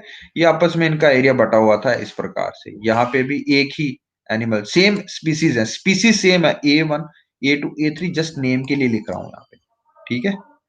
हुआ क्या, फॉल्टिंग देखा हमने, फॉल्टिंग, फॉल्टिंग और अपलिफ्टमेंट होती है जब, सर ने बताया होगा कि ये जब ब्लॉक ऊपर उठ गया किसी कारणवश, अर्थक्वेक आ गया, there can be many reasons, इसको होस्ट भी बोलते हैं और गैबा भी बोलते हैं, आपने सुना होगा इसके नाम साम, है ना। तो अब क्या आ गया, ये दोनों नीचे रह गए हैं, ठीक है, और यहाँ पे अपलिफ्टमेंट होगी भैया। आर यू गेटिंग पॉइंट ना, समझ रहे हो ना भावनाओं को, समझ रहे हो ना। अब ये ऊपर चले गए हैं, तो ये सपोज ऊपर रहने के सक्षम हो गए, ठीक है। अब क्योंकि ये इनसे और इनसे इसकी हाइट बढ़ चुकी है, A3 की पॉपुलेशन की, ठीक है। A3 की पॉपुलेशन अब हाइट पे रहती है। अब हाइट होगा, बताओ मेरे को, जब हाइट होगी तो टेम्परेचर क्या होगा हाइट पे? इंक्रीज होगा डिक्रीज होगा? खुद बताओ। What will be the impact? Low. What will be the impact upon pressure? High के लो, डिक्रीज होगा। ये बायोटिक फैक्टर्स थे। अब मेरे को बताओ, वहां पे रिवर भी आएगी, झरने भी बढ़ेंगे, ठीक है ना। तो रिवर आए वो भी चेंज हो रहा है, ठीक है। अब मेरे को बताओ, तो अगर टेम्परेचर और प्रेशर लो है आपके पास, तो what kind of organism will evolve here? Remember colder polar areas and equatorial areas. Suppose यहाँ पे टेम्परेचर हाई है बहुत कंपैरेटिवली सेम जगह से, यहाँ पे A3 से, ठीक है ना, तो ये स्पीसीज तो सेम रह जाएंगी, ठीक है। अब आप समझ लगा यहाँ पे अडेप्टिव रेडिएशन आएगी, क्योंकि इसको अडेप्ट होना पड़ेगा अपने चेंजिंग सर्कमस्टांसेस के लिए, अगर वहीं पे रहना है तो समझ लो, कान छोटे हो जाएंगे। अगर सपोज ये खरगोश की ही थी, तो सपोज ये खरगोश है यहाँ पे कोई, तो वो कान छोटे कर लेगा, साइज छोटा हो जाएगा, वो कितना जाएगा, मोटा हो जाएगा। यहाँ पे अगर खरगोश रह रहा था तो ये खरगोश कैसा था, हल्का था, हल्का था, और ये क्या कहते हैं, मोटा ज्यादा नहीं था, इसके कान बहुत बड़े थे। समझ रहे हो? Are you getting this point now? Yes yes yes. तो ये अडेप्टिव रेडिएशन समझ लग रही है। बट अभी स्पीसिएशन नहीं हुआ है। स्पीशिएशन होने के लिए आपको एक चीज और चाहिए। Let me show you if I have the diagram over here. Are you going see this diagram? Try to see this diagram. Okay,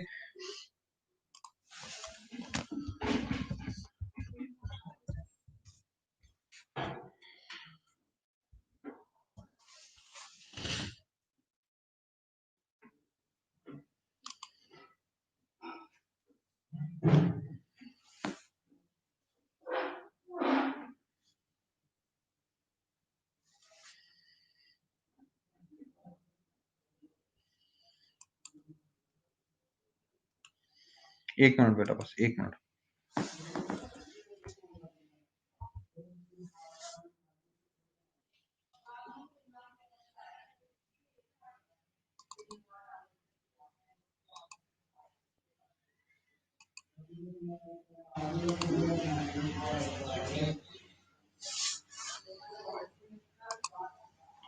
just a sec, let me upload a picture over here, ताकि मैं आपको समझा पाऊं ये area. Let me upload a picture to better make you understand this concept. Upload.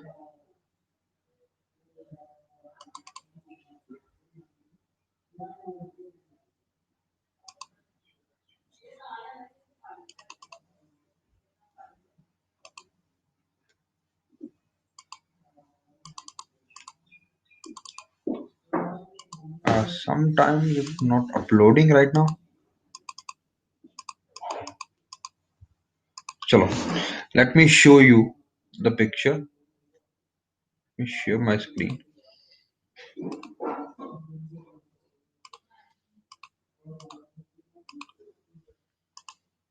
Are you guys seeing this now? ठीक है? Are you guys seeing this? ये दिख रहा है आपको? तो ओरिजिनल पॉपुलेशन एक ही स्पीसीज की थी, किसी कारणवश एक टाइम स्केल ज्यादा हो रहा है, टाइम स्केल इस तरफ बढ़ रहा है, तो एक जियोग्राफिकल बैरियर या माउंटेन बन गया या ओशन बन गया, या चाहे किसी कारणवश वहां पे रिवर्स आ गई, बहुत बड़ी रिवर आ गई है, तो अब ये जियोग्राफिकल बैरियर बन गया। अभी भी सेम स्पीसीज हैं, दे आर इंटरब्रीडिंग, ठीक है ना। बट क्योंकि टाइम अब बढ़ गया है, इस तरफ कुछ और प्रजाति थी, इस तरफ कुछ और कंडीशंस थी, इस तरफ कुछ और कंडीशंस थी, उसके कारणवश एक आइसोलेशन डेवलप हो जाता है, जिसको आप जियोग्राफिकल आइसोलेशन बोलते हो, ठीक है। उसके कारण दो डिफरेंट स्पीसीज जन्म लेती हैं। अब ये इंटरब्रीड नहीं करेंगे, समझ रहे हो?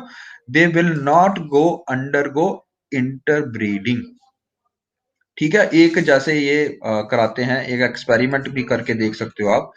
तो आपने फ्रूट फ्लाइज, जो मधुमक्खियां होती हैं या कोई भी मक्खियां होती हैं, अब उनका सैंपल लिया, एक को ग्रो करवाया, 5 को ग्रो करवाया सिर्फ स्टार्च मीडियम पे, 5 को ग्रो कराया सिर्फ माल्टोज मीडियम पे। दोनों स्टार्च ही है, दोनों कार्बोहाइड्रेट ही है, उनका शुगर कंटेंट डिफरेंट होता है, ठीक है। अब इनकी 4-5 प्रजातियां होने के बाद आपने देखा कि ये जो प्रजातियां हैं, ये थोड़ा सा मतलब गोरी हैं, और ये थोड़ा सा काली हैं, क्योंकि माल्टोज काला होता है, ठीक है ना। तो अब ये इंटरमीडिएट करेंगी क्या, आपस में इंटरब्रीड करेंगी? No, they will not undergo interbreeding, because they are definite, या दे आर स्पेसिफिकली क्या, डिफरेंट स्पीसीज, ठीक है। ये दिख रहा है आप? डन? स्पीसीज, नई स्पीसीज बन गई है। अब जब इनमें एक बैरियर डेवलप हो गया, चाहे वो ज्योग्राफिकल बैरियर है, तो ये आपस में दे will not undergo speciation, they will not under interbreed. ये नई स्पीसीज बन चुकी है, ये इंटरब्रीड नहीं करेगी। ठीक है, इस स्पीसीज के बाद में डन। इसको बोलते हैं species generation. Done done done, लगा समझ?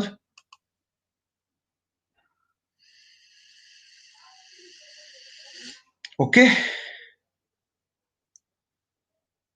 चलें आगे।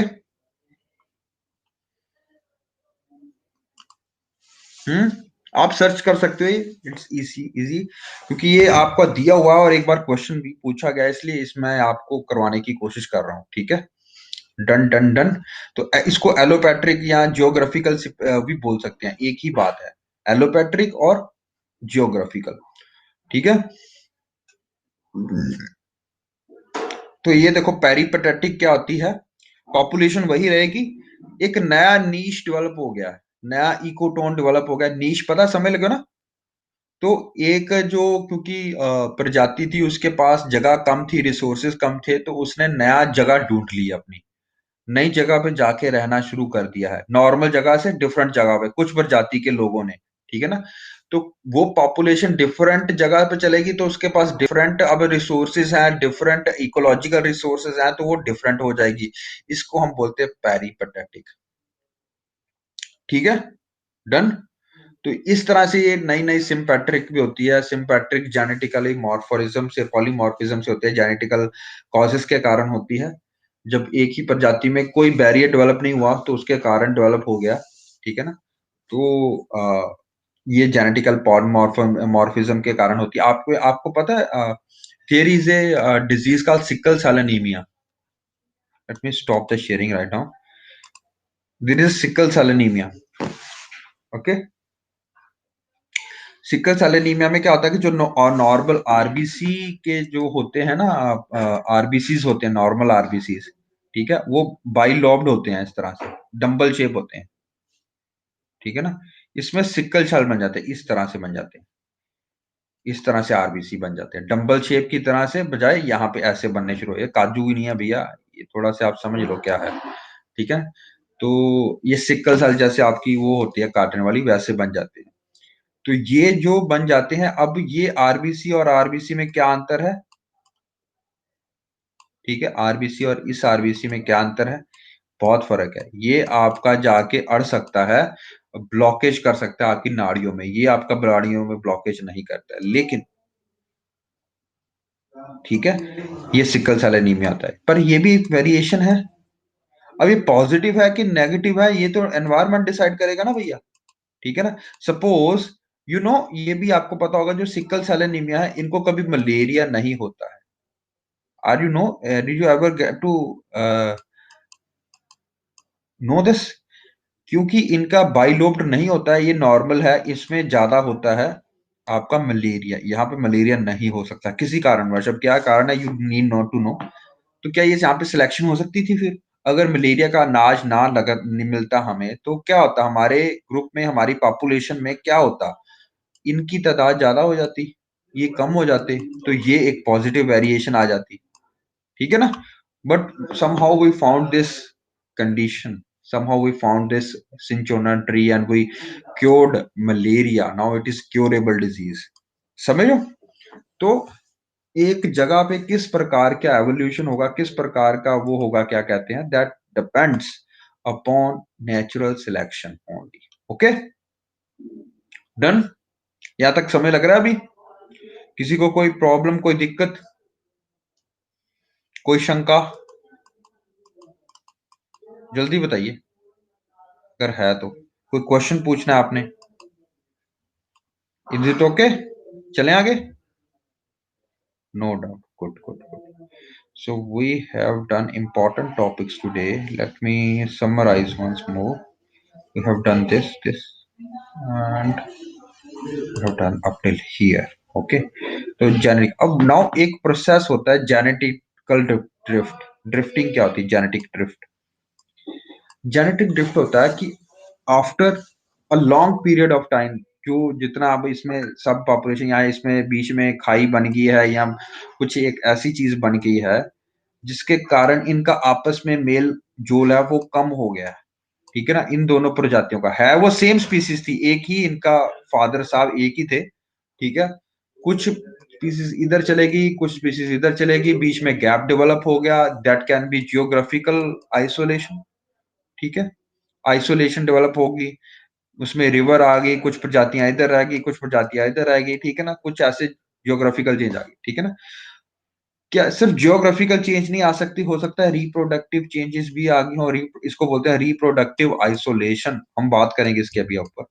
तो बहुत सारी चेंजेस हो सकती हैं। तो जब ये एक दूसरे से दूर हो जाती हैं, ठीक है, तो वो अब इंटरब्रीड नहीं करेंगे, तो हम बोलते हैं कि ये जेनेटिकली ड्रिफ्ट हो गए हैं आपस में, इनका जेनेटिकल कंस्टिट्यूशन 98% सिमिलर हो सकता है लेकिन 100% सिमिलर नहीं हो सकता, क्योंकि अब ये रिप्रोडक्टिवली इंटरब्रीड नहीं करते हैं। Our genetically constitution makeup is 98% as that of an apes, but we cannot interbreed. Okay, तो apes में हम इवॉल्व आउट हुए हैं जैसे, तो ये आपको समझ लग गया। ठीक है ना, ठीक है ना, तो ये ज्योग्राफिकल आइसोलेशन होती है। तो जेनेटिकल ड्रिफ्ट क्या होता है कि अब हमारा जेनेटिकल कंस्टिट्यूशन जो है वो थोड़ा सा डिफरेंट हो जाएगा एप से, ठीक है ना, बाकी और जगह से। ठीक है ना, अगर बाद में इन दोनों को साथ में लाया भी जाएगा तो क्या इंटरब्रीड करेंगे? They will never interbreed. Okay, तो once as process of speciation has taken place it can not be reversed. ठीक है, done done done, they can not interbreed, they can not, ठीक है, they can not interbreed, they can not form viable individuals. लगा समझ कुछ? फिर समझाऊं थोड़ा सा? अच्छा, पहले एक जियोग्राफिकल आइसोलेशन तो समझ लग गया ना, जियोग्राफिकल आइसोलेशन क्या होती है? मतलब जियोग्राफिकली कुछ भी हो सकता है, फोल्ट माउंटेन बन गया, रातों रात पहाड़ बन गया, पानी आ गया, ओशन आ गया बीच में, तो उसके बाद सेपरेशन आ गई किसी कारणवश भी, दो डिफरेंट इकोलॉजिकल नीश बन जाएंगे, तो आप क्या बन जाओगे, यहाँ पे डिफरेंट होगा, यहाँ पे डिफरेंट एवोल्यूशन होगा। ठीक है ना, दो डिफरेंट स्पीसीज बन जाएंगी, अब वो डिफरेंट स्पीसीज आपस में इंटरब्रीड नहीं करेंगी। तो ये तो जियोग्राफिकली होगा। क्या रिप्रोडक्टिव आइसोलेशन भी होती है एक चीज, है ना? यह इस रिप्रोडक्टिव आइसोलेशन, रिप्रोडक्टिव आइसोलेशन वो होती है, कई बार आपने देखा होगा क्रॉस पॉलिनेशन के दौरान भी हमने पढ़ा था। ठीक है, ताकि सेल्फ पॉलिनेशन ना हो तो डिफरेंट टाइम पे मैच्योर होते हैं फ्लावर्स। ठीक है ना, ओके, ये आपने पढ़ाया था ना क्रॉस फर्टिलाइजेशन, जब आपको कराई थी कि क्रॉस फर्टिलाइजेशन होने का बड़ा चांसेस होता है कि एक ही फ्लावर दूसरे उसी फ्लावर की ओवरी को मतलब फर्टिलाइज कर सकता है। ठीक है ना, एंथर, सॉरी एंथर, है ना, तो वो ना हो तो क्या होता है कि एंथर्स डिफरेंट टाइम पे मैच्योर होते हैं और ओवरीज डिफरेंट टाइम पे मैच्योर होंगी सेम फ्लावर में। डन, लग गई समझ? ठीक है, तो डिफरेंट टाइम ऑफ ये क्या करते हैं, ये रिप्रोडक्टिव आइसोलेशन करते हैं ताकि क्रॉस पॉलिनेशन ना हो पाए। इसी तरह आपके जानवरों में भी होता है, जानवरों में भी there is a sexually receptive phase. ठीक है, एक जिसको हीट फेज बोलते हैं। ठीक है ना, तो आप you can not interbreed a cow and A buffalo. ठीक है ना, okay, because interbreeding, because they have different pregnancy cycles. ठीक है ना, एक तरह से प्रेगनेंसी साइकिल्स की तरह समझ लो, they have different reproductive isolation, ये इसका टाइम डिफरेंट होता है, इनका टाइम डिफरेंट होता है। Are you getting this point? ये देखो लिखा हुआ, populations of frogs that breed in May.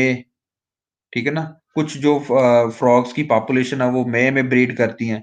ठीक है, कुछ की जुलाई में करती हैं, जिनकी मई में करती हैं, अब can they mate with those with July? No, because they will not form a viable individual। ठीक है, तो इसको इस प्रकार के हम आइसोलेशन को बोलते हैं रिप्रोडक्टिव आइसोलेशन। डन, ओके, तो मैंने आपको प्लांट में भी एग्जांपल बता दी, मैंने आपको उसकी एग्जांपल भी बता दी। ठीक है, अब इकोलॉजिकल आइसोलेशन भी हो सकता है। इकोलॉजिकल आइसोलेशन क्या है कि मैंने आपको अभी बताया, आप अगर वहां पे, ये एक एग्जांपल बताई थी ना मैंने आपको, वेट वेट वेट, कि यहाँ पे टेम्परेचर क्या हो जाएगा, यहाँ पे A3 में हाई था टेम्परेचर के लो था ना, तो वहां पे जो इंडिविजुअल्स बनेंगे वो यहाँ पे स्पेसिफिकली एक्लामेटाइज्ड होंगे। का टेम्परेचर लो है, प्रेशर लो है, कान छोटे होंगे, पूंछ छोटी होएगी, साइज बड़ा होगा कि पतला होगा, यू गेट दिस पॉइंट है ना। यस, ये टेम्परेचर एक वेरिएशन है कि टेम्परेचर चेंज हो गया, हो सकता है वहां का पीएच लेवल भी कुछ और हो, तो वहां पे और वेरिएशंस आ जाएंगी। हो सकता है वहां का कार्बन डाइऑक्साइड कंटेंट बड़ा या कम हो, उसके हिसाब से चेंज आ जाएगा। तो सिर्फ ये जो एनवायरमेंटल फैक्टर्स के कारण चीजें आती हैं, temperature, humidity, pH, they are known as ecological isolation. Okay, done done done. और एक एग्जांपल मैं आपको बताता हूं यहाँ पे, ताकि आपको ये प्रोसेस अब समझ लग जाए। ये एक्चुअली देखा गया इनमें, कई बाब स्क्वायरल्स में और एबर स्क्वायरल्स में। ठीक है, इनकी एक ही प्रजाति होती थी पहले। ठीक है, आपने ग्रैंड कैनियन के बारे में सुना, ग्रैंड कैनियन के बारे में, ऑस्ट्रेलिया में है जो बहुत गहरा है।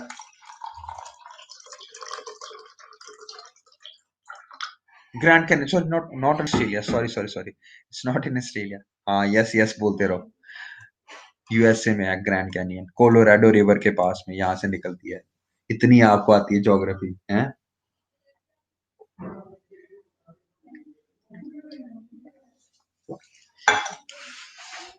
हाँ, grand canyon is in the USA. Okay, Colorado river वहां से गुजरती है।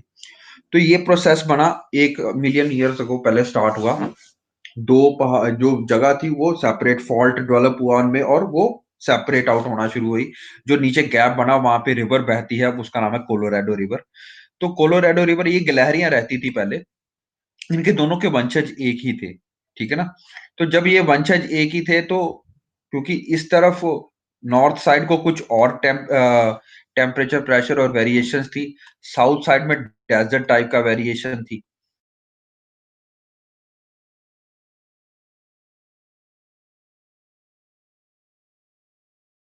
ठीक है ना। तो ये उस हिसाब से वॉल्व आउट हुई हैं और ये उस हिसाब से वॉल्व आउट हुई। टेम्परेचर, तो ये सबसे पहले इस ग्रुप स्पीसीज में हमें देखने को मिला था। Done done, you understand this concept. अब एक्सटिंक्शन क्या होती है, हमने पढ़ा अडेप्टेशन क्या हो रही है। हम अगर अडेप्ट नहीं कर पाता कोई प्रजाति, तो मैंने बताया था वो पेरिश कर जाती है या वो एक्सटिंक्ट हो जाती है। ठीक है, तो एक्सटिंक्शन क्या होती है, एक्सटिंक्शन के पीछे रीजन क्या होता है, इट इज एनवायरमेंटल चेंज और बायोलॉजिकल कंपटीशन भी हो सकता है।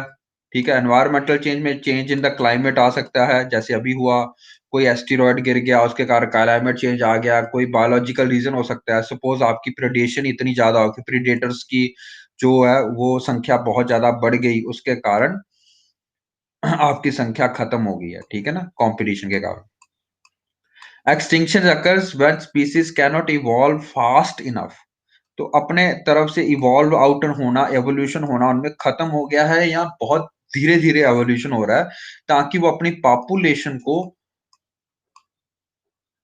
मतलब उतनी हिसाब से बढ़ा नहीं सकते जितने उनमें डेथ रही हो रही है। ठीक है ना। At present there is sixth mass extinction, anthropogenic extinction है, human extinction is in process. ठीक है ना। अब इस पे यूपीएससी 2018 में क्वेश्चन पूछती है, और I want you to do this brainstorming. इस क्वेश्चन को करने की कोशिश करो, दिख रहा है ना आपकी स्क्रीन में।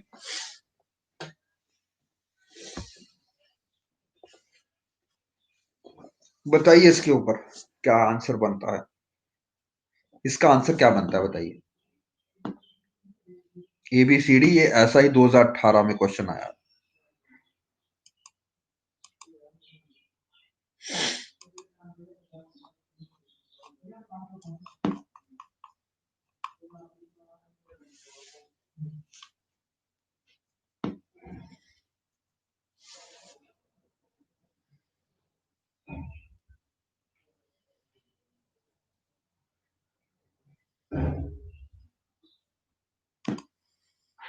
क्या बनता है आपके हिसाब से,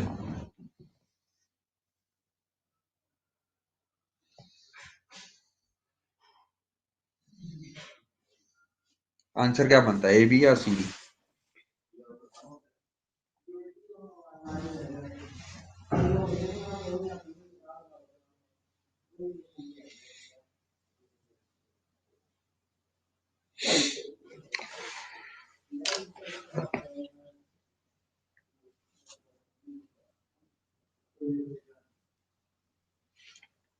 पहले आप मेरे को बताओ आंसर क्या हो सकता है।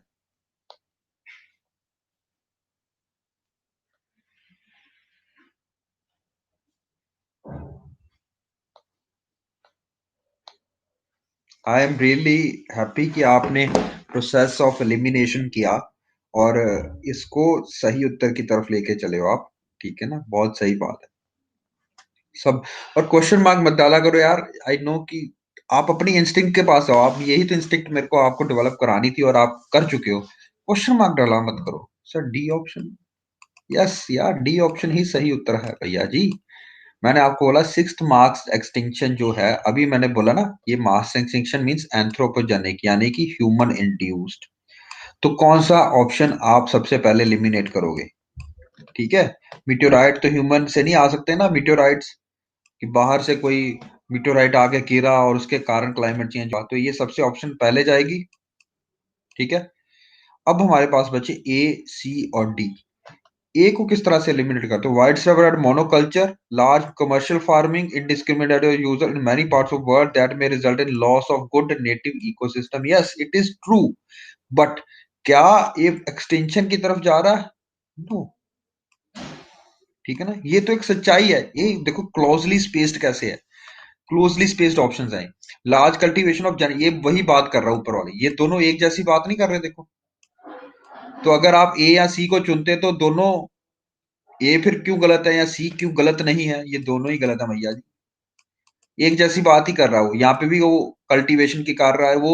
यहाँ पे मोनोकल्चर की बात कर रहा है कि मतलब एक तरह ही की प्रजातियां ही उगाई जा रहे हैं, उसके कारण जेनेटिकली डिवर्सिटी कम हो रही है। ये रीजन है जेनेटिकल डाइवर्सिटी कम होने का, एक्सटिंक्शन का नहीं है रीजन है। ठीक है ना, एक्सटिंक्शन का क्या रीजन है? मैनकाइंड। ओके, ये लिखा हुआ मोर comprehensive option. Over exploitation, yes. Misuse, yes, of natural resources, yes. Fragmentation और लॉस ऑफ नेचुरल हैबिटेट्स। देखो, हमेशा यूपीएससी में गो फॉर ब्रॉडर आंसर। कभी वो बिल्कुल स्पेसिफिकली बहुत कम पूछते हैं, क्योंकि उनको भी पता है कि बच्चा ये चीजें याद रख सकता है। वो आपकी इंटेलिजेंस चेक करते हैं, तो इंटेलिजेंस यहाँ से check, destruction of ecosystem, pollution, ये भी हम कॉज करते हैं, ग्लोबल क्लाइमेट चेंज ये हम कॉज कर रहे हैं। तो answer is much more comprehensive, D. Very good, very happy to see your thought process, that is very good. ठीक है ना, तो अगर आप ये क्वेश्चन ठीक करते हो तो ये भी करके बताओ, एक और क्वेश्चन करोगे? Let's do one more question upon ecology. ठीक है ना, ताकि आपकी अंडरस्टैंडिंग और चेक हो पाए। Give me the answer to this question. ध्यान से सुनना, सारी टर्म्स पड़ी हुई हैं। Which of the following statement is या are true? This was in 2015 examination, I think, if I am not wrong. ये मैंने अपने तरफ से बनाया, वो बड़ा आता है। With respect to which of the following, with respect to for ecology of a habitat, which of the following system statement is या आर ट्रू। वो मैंने इतना नहीं लिखा, मैंने सीधा बोला कितनी स्टेटमेंट इसमें से ट्रू है, बताइए।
Try to eliminate the options, okay?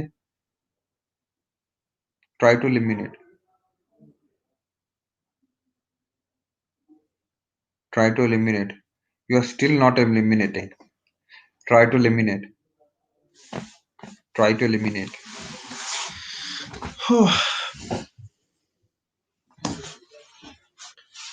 आपने डेफिनेशन नहीं पढ़ी अभी तक।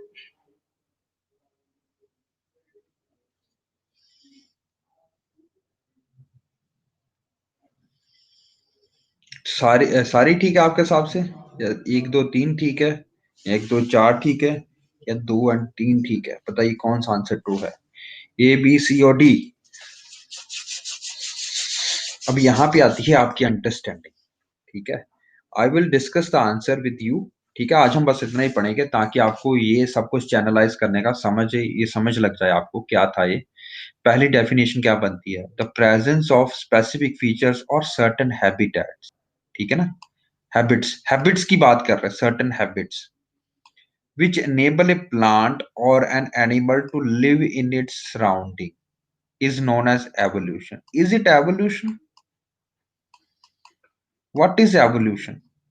एवोल्यूशन की जनरल डेफिनेशन होती है कि ये स्लोली अकरिंग होता है। ठीक है ना, स्लोली अकरिंग आता है, धीरे धीरे आता है। ठीक है, प्रेजेंस ऑफ स्पेसिफिक फीचर्स, अब फीचर्स की बात कर रहा भैया वो। ठीक है, ओके, चेंज की बात नहीं कर रहा, फीचर्स जो हो रहा है, फीचर्स और चेंज की बात है। सर्टेन हैबिट्स बन जाती हैं। ठीक है ना, हैबिट्स जब भी आएंगी वो अडेप्टेशन के लिए आएंगी। आप नहीं बोलते आपकी हैबिट्स चेंज करो, ठीक है ना, अडेप्टेशन करो अब, ताकि आप अडेप्ट कर पाओ to the changing circumstances. This is the definition of adaptation, not evolution. ठीक है, तो डेफिनेशन इसलिए आपको आनी चाहिए। तो यहाँ पे अडेप्टेशन की ये डेफिनेशन है, ये एवोल्यूशन की डेफिनेशन नहीं है। ठीक है, दूसरी बात, जब आपने फोर्थ पढ़ा था, ध्यान से पढ़ना, gradual changes in organism to survive in an environment is called adaptation. आप यहाँ पे नहीं समझ रहे, मैंने बोला था एवोल्यूशन की डेफिनेशन है, ऊपर नीचे घुमा दिया मैंने डेफिनेशन में आपको, है ना, डन। तो ये एवोल्यूशन की थी और ये अडेप्टेशन की थी, ऊपर नीचे कर दी मैंने बस। अब बताओ आंसर क्या बनता है, यू गेट दिस? गिलास दे देना ही, चम्मच। हाँ, समझ लग गया? बाकी दो को पढ़ने की जरूरत ही नहीं थी आपको, ये अगर आप पढ़ लेते तो यू कैन नो। ये तो पता ही था ना, surrounding of an organism is known as habitat. अगर यहाँ पे बोलता ecology functional role in an ecosystem, then it would have been ecological niche. Okay, नीचे मत बोलो उसको, नीश है वो, NICHE। क्या क्या, मैं बस आ ही गया, आ ही गया बस। Okay, done done done. Small changes that take place in the body of a single organism over short periods to overcome small problems due to change in the surrounding habitat is known acclimatization. याद है आज हम पढ़े थे, आज हम पढ़ के आए थे कि भैया जब आप वहां पे जाते हो, क्या कहते हैं, एवरेस्ट में जाने के लिए आपको 1 महीने नीचे रहना पड़ता है वहां पे, समतलीय इलाके पे, ताकि आपकी बॉडी एक्लमाटाइज कर पाए उस चीज को। ठीक है ना, एक्लामेटाइजेशन इज स्मॉल चेंजेस। ठीक है ना, स्मॉल चेंज।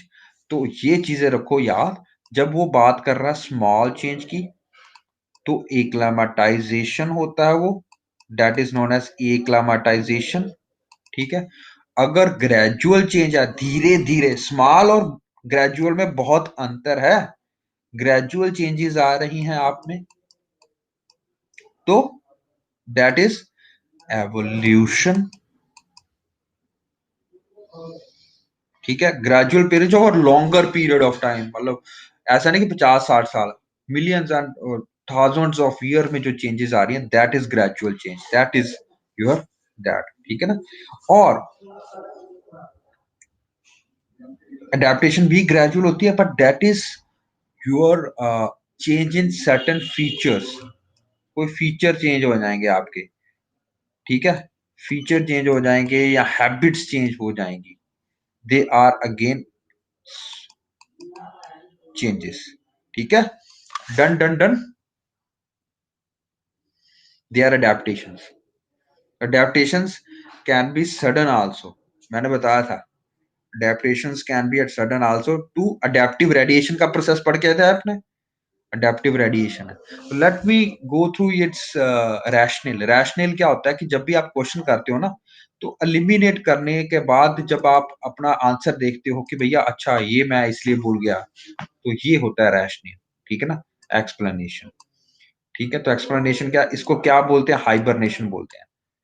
समझो, adaptation not evolution. Example is hibernation, to the presence of specific features of certain habits which enable a plant or animal to live in its surroundings। तो evolution एक तो यहाँ पे gradual missing था, तो ये आपको समझ लग गया फर्क, है ना। हैबिटेट का फर्क लग गया। नाउ हैबिटेट, मैं यहाँ पे इकोलॉजिकल नीश भी डाल सकता था आपको, इकोलॉजिकल नीश मैंने डाला नहीं है, पर ताकि आपको पता चल पाए कि ये क्या फर्क होता है, इकोलॉजिकल नीश का भी डाल सकता था यहाँ। You get this thing, acclimatisation क्या होती है। And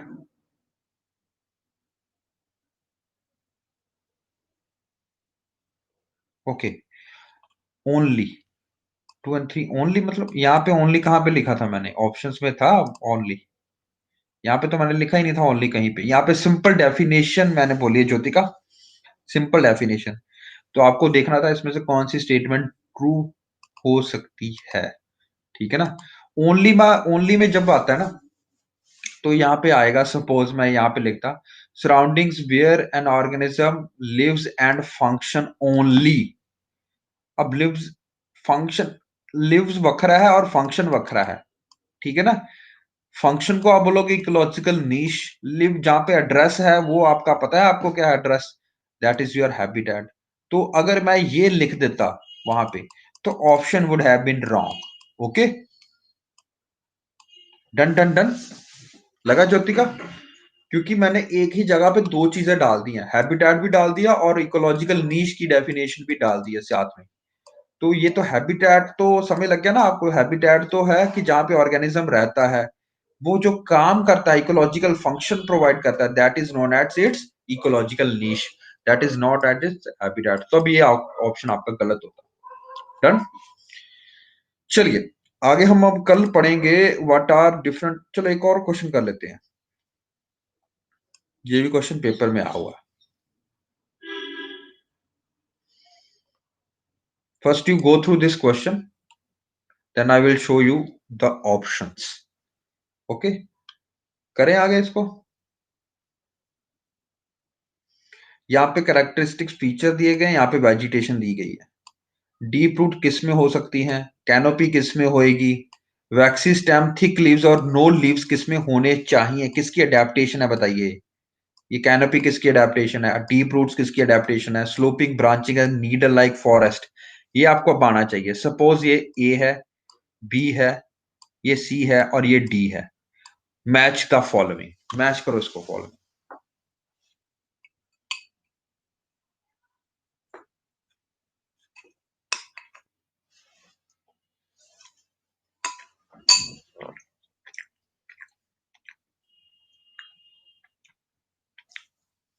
good.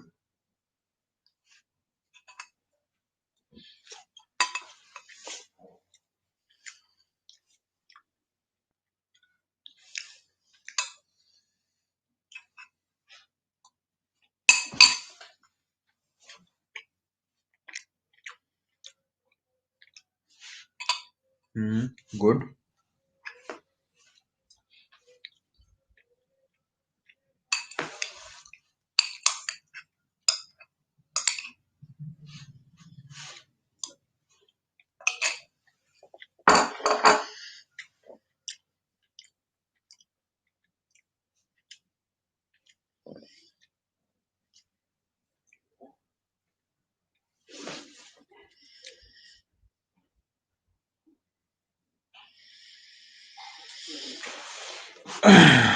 आगे भी बढ़ जाओ, 3A और बाकी टेरगा और तुंद्रा में नहीं कुछ आता क्या। हाँ,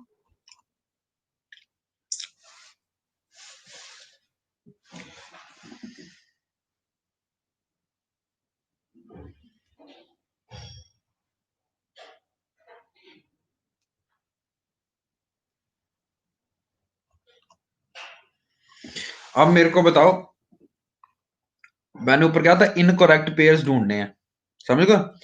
अब मेरे को बताओ, आपको क्या लगता है कि कौन से इनकरेक्टली मैच्ड हैं? They are incorrectly matched. आप आंसर ले सकते हो, ऑप्शंस ये है सारे आपके। Let me show you the options. Option A is all of them are incorrect. Option B is 4 only. Option C is 1, 2 and 3 only. D is 2 and 3 only. बताइए कौन सा आंसर ठीक है इसमें।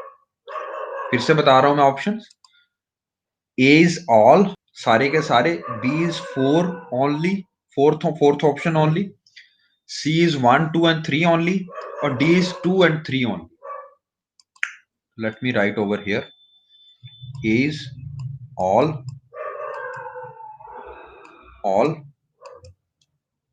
B is, what is B? B is 4 only. C is 1, 2 and 3 only. They are incorrectly matched. हम बोल रहा हूँ incorrectly matched. Okay. And D is 2 and 3 only. तो आप सबने सोचा है C ऑप्शन, ठीक है ना, 1, 2 and 3 only. Why not all? या why not 2 and 3 only? या why not 4 only? They are incorrectly matched.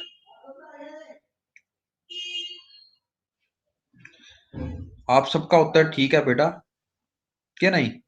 क्या लगता है आपको? ठीक है, उत्तर सबका सही है। Yes, they are correctly matched. This type of the question they usually ask in the UPSC. वो बोलेंगे कि विच ऑफ, ये नहीं बोलेंगे कि आप इनको मैच करके दिखाओ, वो बोलेंगे कि आपको लगता है इनमें कौन सा मैच हो रहा है एक दूसरे के साथ में। तो इतनी उनको आपकी नॉलेज चाहिए। या आपने खुद ही बता दिया, डीप रूट्स भी ट्रॉपिकल वेजिटेशन की होती है। कैनोपी, कैनोपी आपको देखा ना, जैसे मैंने आपको बताया था कल भी, कि उनकी बहुत ज्यादा ऊपर अगर देखो ना, झाड़ बहुत होता है ऊपर, ठीक है ना। तो ट्रॉपिकल वेजिटेशन में झाड़ बहुत होता है ऊपर की तरफ। ये किसका फीचर होता है? ये आपको पता है, टेगा का फीचर होता है। ठीक है, तुंद्रा मतलब कंप्लीट कोल्ड, जहां पे कोई वेजिटेशन नहीं होती है। तो ये गलत मैच थे सारे के सारे, बाकी बिल्कुल सही थे। तो बेटा बाकी हम इसको कल डिस्कस करेंगे। और ठीक है, we will discuss what is ecological succession, what is ecotone. ठीक है, ये क्या एरियाज होते हैं, क्यों इनको इंपॉर्टेंट है पढ़ना। और कल हम पॉपुलेशन के बारे में थोड़ा डिस्कशन करेंगे। डन। तो you understood, it is interesting, ecology is interesting. ठीक है, बढ़िया बेटा। फिर अब इसी तरह से आपने पढ़ाई करनी शुरू कर देनी है। मैंने आपको सोर्सेज बता दिए हैं। अगर आप मेरे को बोलोगे तो I will upload the NCERT +2 chapter. कौन सा पढ़ना है आपने? 13th चैप्टर पढ़ना है। अगर आपके पास है +2 की, तो you can study over there. Chapter का नाम है ecology, organism and ecology. First chapter है ये, 13वां चैप्टर है शायद बुक में। ओके, तो उसको स्टडी करने की कोशिश करो, प्लस साथ में एनआईओएस के नोट्स से स्टडी करने की कोशिश करो। Principles of ecology, I will upload that also. एक चैप्टर है, I will upload, try to upload it also. अगर आप मेरे को बोलोगे तो I will upload it. Okay, मेरे को याद करा देना बस। तीसरी बात है, अगर आप टेस्ट देना चाहते हो तो आज आपका टेस्ट खुला हुआ है। मैं आपको फिर से लिंक शेयर कर रहा हूं ग्रुप में। Let me share that group में linkage. Let me share that with you. ठीक है, दोबारा से कर रहा हूं। ठीक है, एक मिनट रुक जाओ। Let me forward that to every student. Mission A 3, 4, 5। I have messaged in every group now. आप जाके ग्रुप में चेक कर लो, आप रजिस्टर करने की कोशिश करो। ठीक है, एक्टिवेट मैं कर देता हूँ, एक बार फिर से ट्राई करो बेटा। Let me troubleshoot up that also. Okay, okay बेटा, see you tomorrow in the next class. Okay, bye bye. सभी दो यार, सभी दो, मैं तो ये चाहता हूँ कि सभी दो। ठीक है, पारुल आप मेरे को मैसेज कर दो बेटा इसके बाद में। ठीक है, याद करा दो मेरे को, मैं भी कर देता हूँ, मैं भी कर दूंगा। कौन से चैप्टर की चाहिए वो लिख के भेजो, है ना। Done? Okay, bye bye guys, bye.